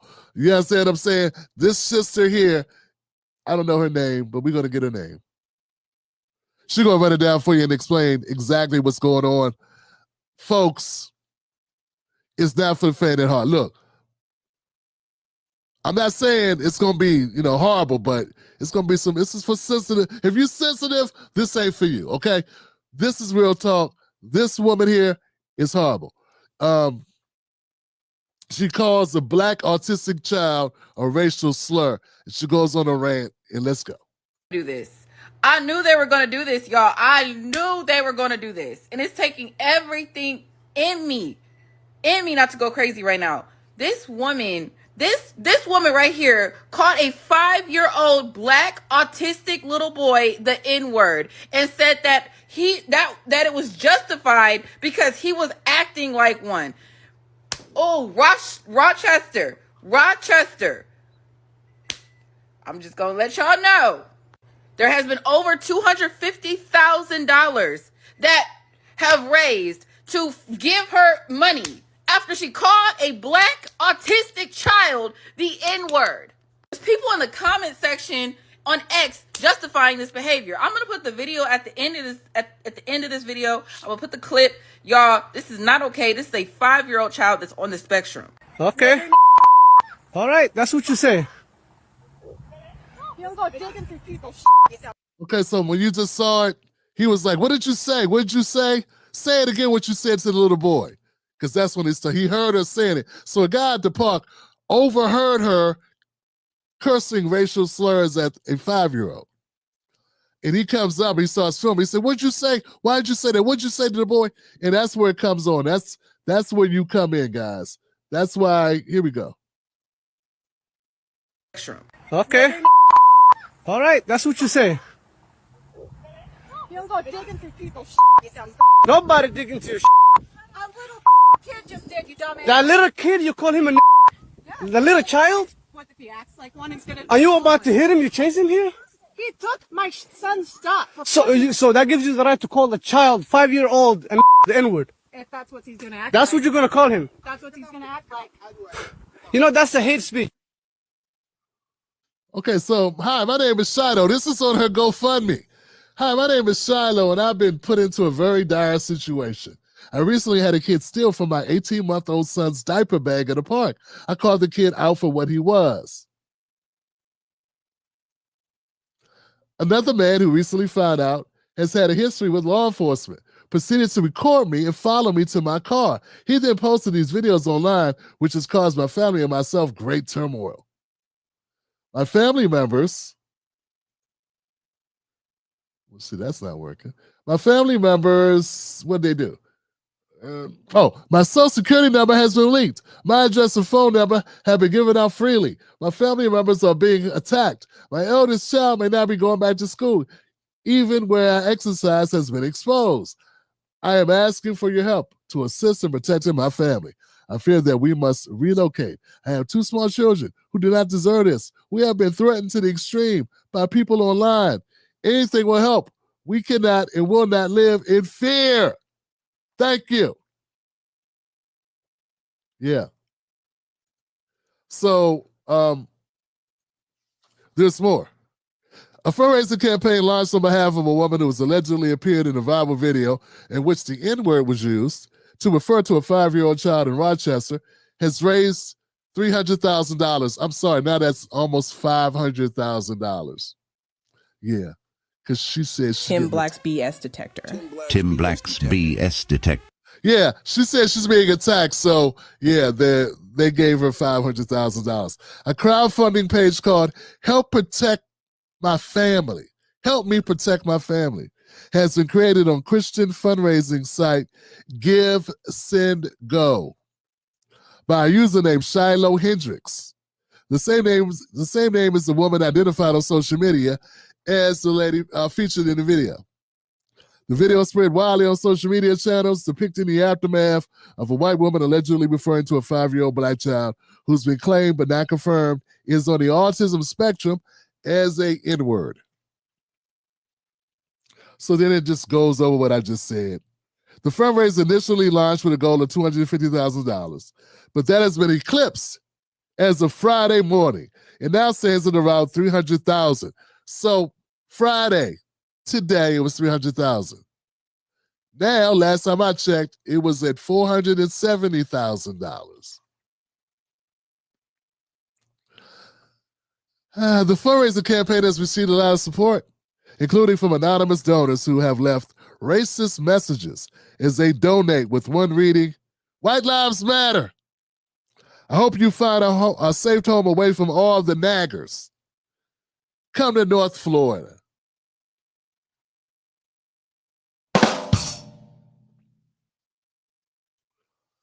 Here goes another one that's great. "We should have picked our own cotton." Well, you know, I can't deny that. You should have. So, wow. You know what's amazing about this story is it's right on time for me. Yeah, because every once in a while I get people to get a little personal. They're like, "Tim, why are you always standing up for Black America?" Ladies and gentlemen, Shiloh Hendricks. Because we live in a country where I got people that were complaining that a Black kid who defended himself and needs legal counsel used Give, Send, Me, Go to, I don't know, raise a couple $100,000. Those people, those same people, gave $500,000 to a white woman who says that calls a white kid the N-word and then gets backlash for it. And they consider that person a victim.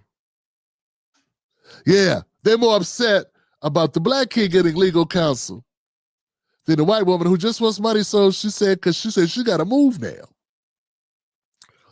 Yeah, her goal now is $1 million. Yeah.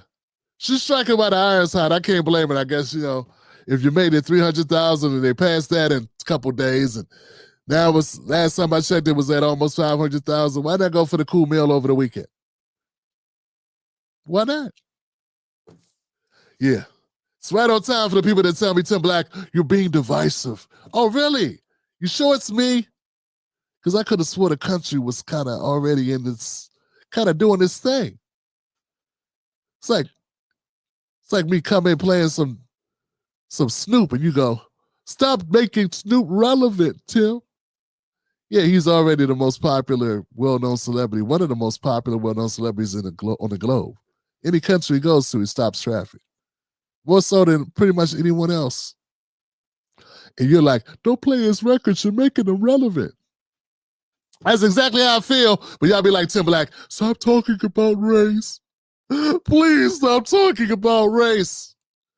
Race it doesn't matter if I talk about it or not. The race is going on. A lot of races going on at one time. All right, guys. So look, it is what it is, man. I don't know.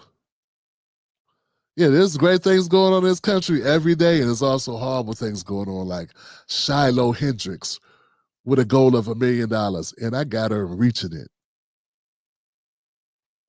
Because America going America. Yeah. Next.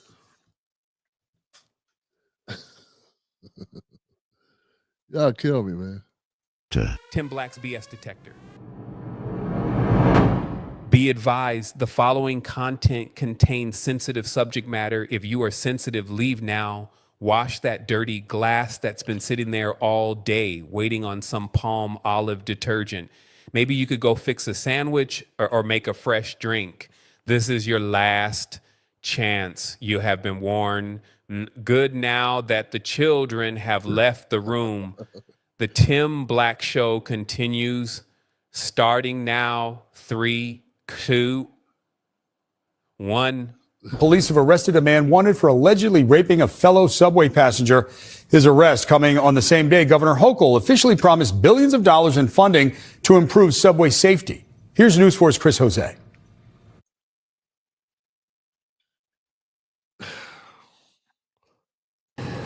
The NYPD says the suspect on camera sniffing his fingers sexually assaulted a man on a northbound 1 train early Saturday morning.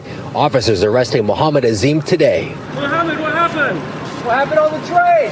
Huh? What happened on the train? Got me, G. Police say Azim made sexual remarks and Yeah. Mohammed is a sexual assaulter of men. Yeah, you know, I was thinking as I was watching the story, I was thinking, well, that's one way to get the subway cleaned up. Yeah, that's one way to get things cleaned up. See, you know, people tend to care about things when it affects them.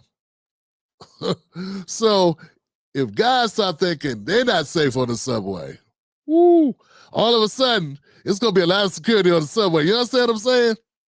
Somewhere there's women that's sitting on the subway. Well, somewhere there are women sitting going, about time. Yeah. See, guys pretty much walk around aloof. They're not understanding like what women go through. You know what I'm saying? And unless they are a girl dad, they don't really get it. You know what I'm saying? Some of them get it when they become married and when they think about their moms, but a lot of times they're not. They think about other things like Lakers in 5. You know what I'm saying? Until they are dead, they really don't think about all the things that go on in this world. They don't think about the fact that the number one killer of women is men. Number one killer of men is men. Not bullets, but men. So, yeah. This creepy character here,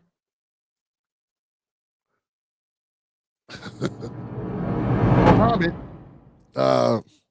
he gonna cause a lot of changes in the New York subway. demanded money from a 27-year-old passenger. As the train approached the Christopher Street subway station in Greenwich Village, cops say he forced the victim to perform a lewd act. Why were you sniffing your fingers?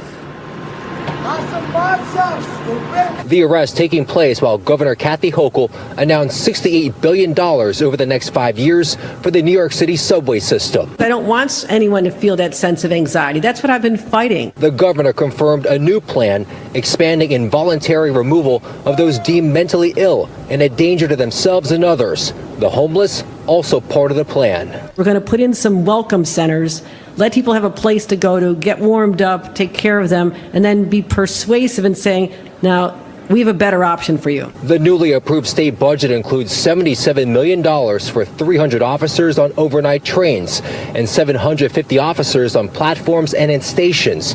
The governor says the surge of cops underground is reducing crime and riders are noticing. I feel it's safe. However, there are some times where you see someone acting not right. The MTA touting cameras that led to an arrest in last week's deadly stabbing at the City Hall subway station. A camera also helping police track down Azim, who continued to speak to reporters as he was led away in handcuffs. We're not dead. Azim is charged with rape, sex abuse, and forcible touching. Police say the victim was taken to the hospital after that attack. In Greenwich Village, Chris Jose, News 4 New York.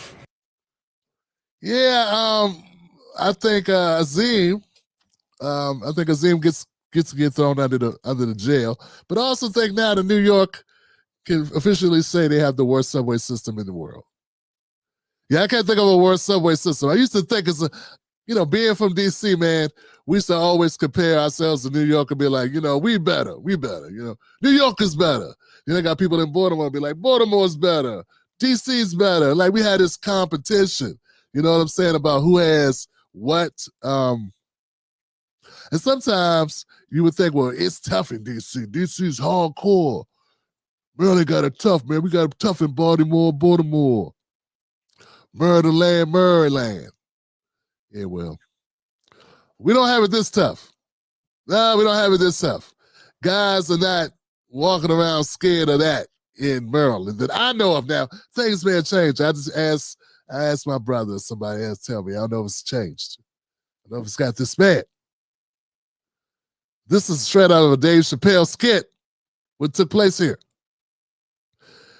But yeah, looks like gonna be some changes in New York, man. I can't imagine the governor keeping her job if she doesn't clean things up in the subway. Let me know what you think in the comment section below. Can you imagine this? Is this how bad it's going to get? And will this be what it takes?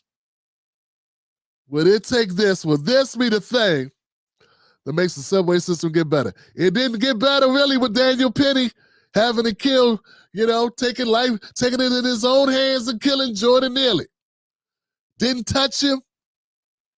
Yeah, where was Penny now? I thought Penny was riding the trains like something's angel. What some angels used to be on there? I thought Daniel Penny could have took this. Now this would have been different. And Daniel Penny would have walked up and saw this guy and choked him out. No complaints. He's physically doing something to somebody. He ain't just talking, he did something. That's different. Yeah. If Penny, see, a lot of the jackasses didn't get it.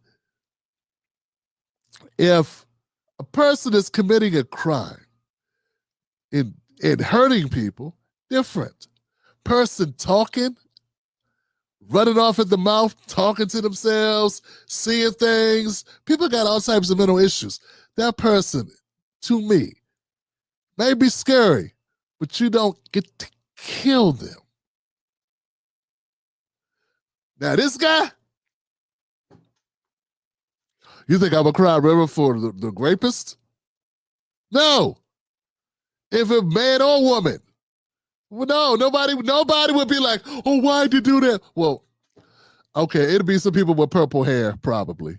Purple and blue hair might have different opinion. But most people would not be like, what? You know what I'm saying? We're like, why'd you do that? That person was probably hurt as a child. Yeah, but most of us would be like, yo, that person's hurting somebody right now. You stopped him. Thank you. But no Daniel Penny, what is an actual hurtful person, was actually somebody who's actually in the process, actually doing something. No Daniel Pennies.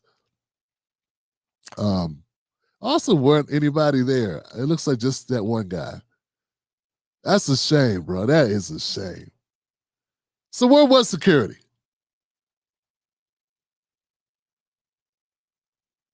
Now would be a good time for security to show up. All right, guys, let me know what you think in the comments section. Anybody else think New York may have the worst subway system in the world? I think at least in the United States, because I don't know about the world. Maybe El Salvador has a worse one. Though they've cleaned up a lot because they locked everybody up. There's all types of places to ride your horsey in El Salvador. They locked everybody up. But, yeah, let me know what you think in the comment section. Is New York City the worst subway in America? Hell's Angels. No, that's a motorcycle gang. Guardian Angels? I forget those names. It's a group. It's some weird guys walking around with bandanas and shit. All right, folks, let's go to the comment section, man. It's Friday night. Who's here? Al Green in the building.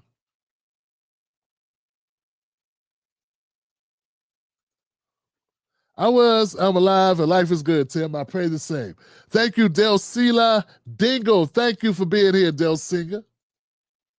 Trusto Party came through with some love for the show. Thank you, Trusto Party. You are damn good to the show. Thank you for supporting us. As well as Steven Azora. Some check out to pay more for the business to save on wages. Go ahead, Steven Azora. You got it. Black Mamba with her gracious self. Thank you, Black Mamba. I appreciate you. My man, Iron Man Oz.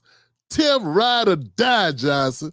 That's my brother. He spits the truth, man. You keep me safe, fam. Thank you, Oz. Black Mamba doing what she does. Thank you, Black Mamba, giving out memberships. And he circled back. Tim, this is just thanks for all you do and have done. Much love. Much love to you, bro. Thank you, Oz. We got a new member to the crew, man.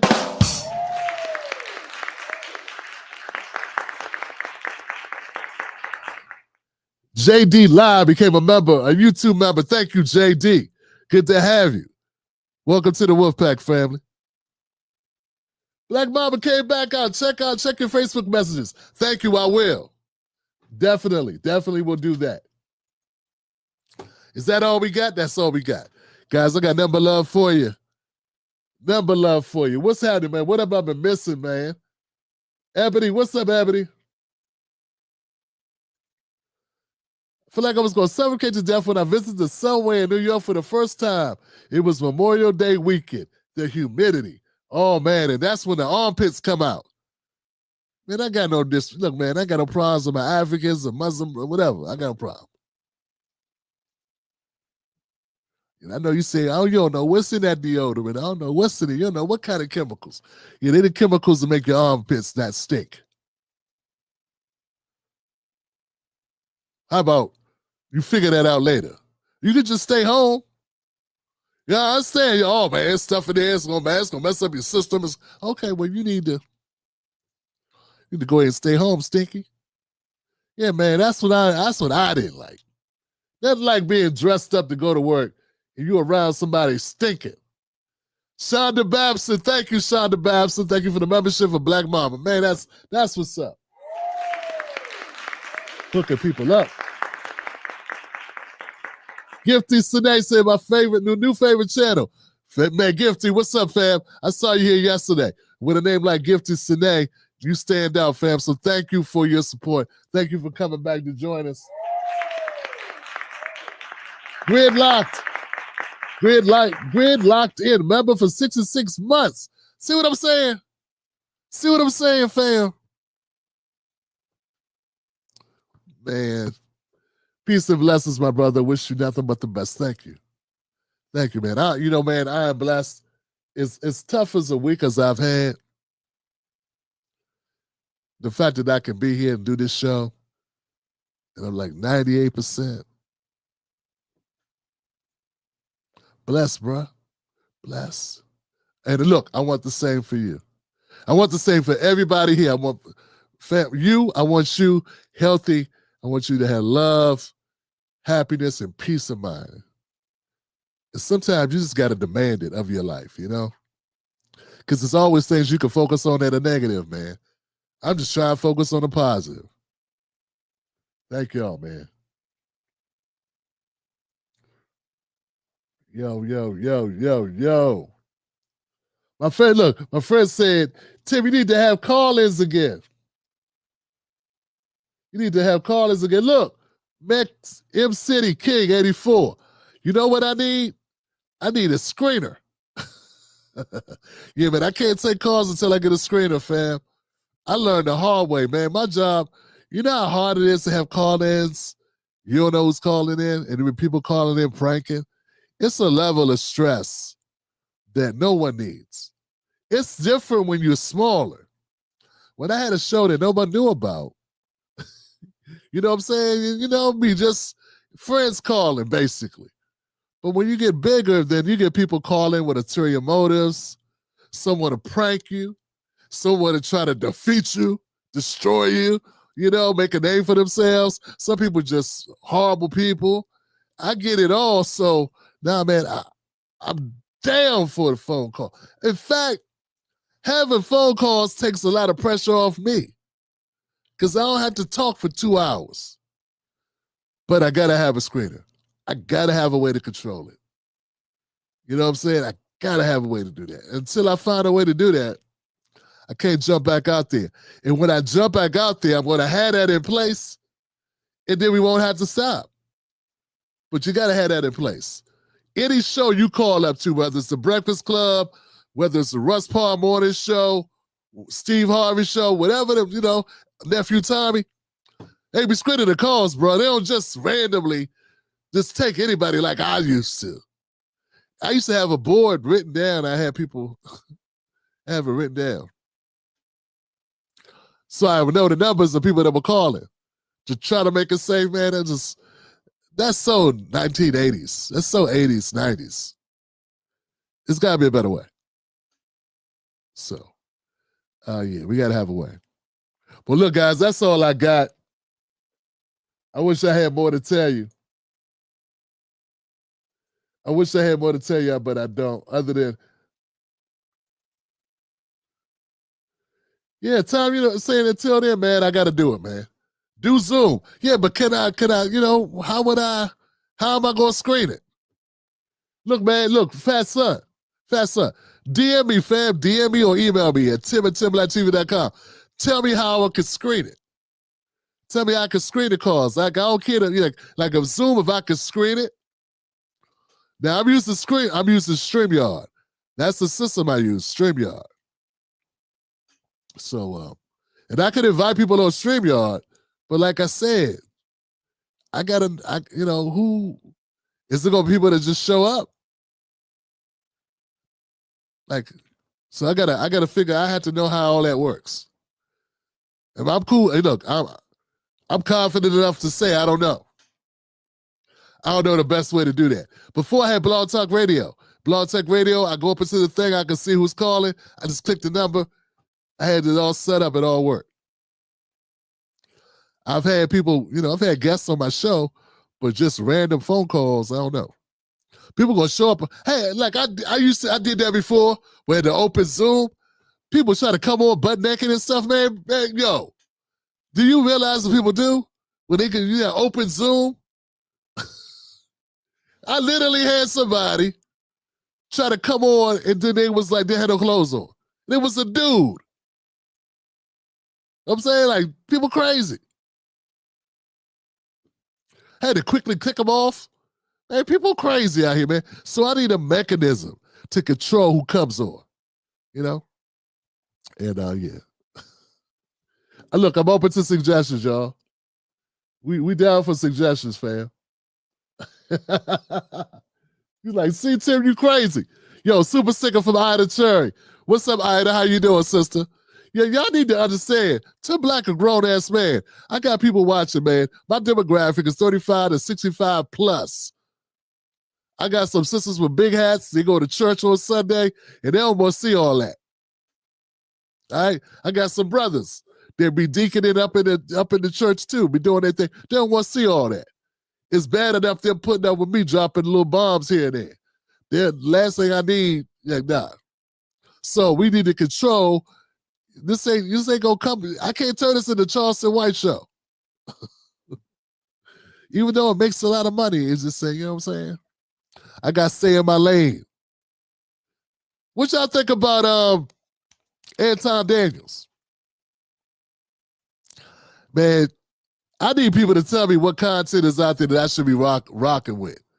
Because I realize, as much as that sister ticked me off, she made me realize I should be responding to some of these people out here. I just stay busy, man. Every day I'm doing research. I don't usually go to other people's channels and see what they're doing. You know what I'm saying? So, I don't know, man. I need help with this. So, see your suggestions for stories I should cover and content I should make, because that helps. I got a video doing pretty well right now.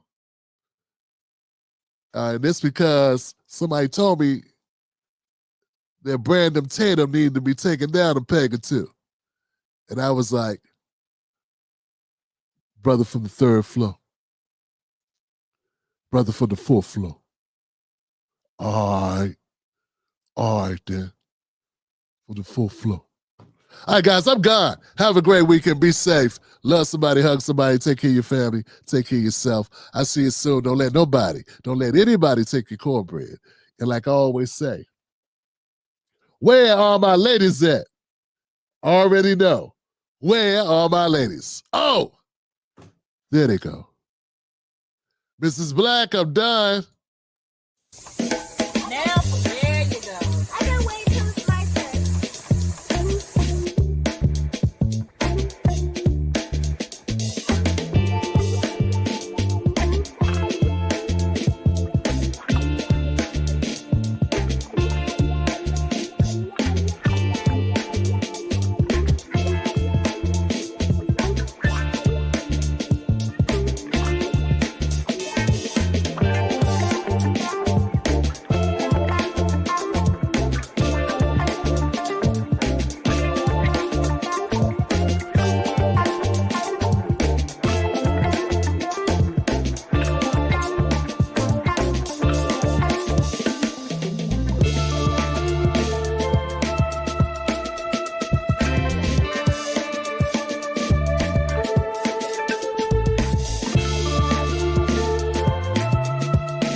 Bye.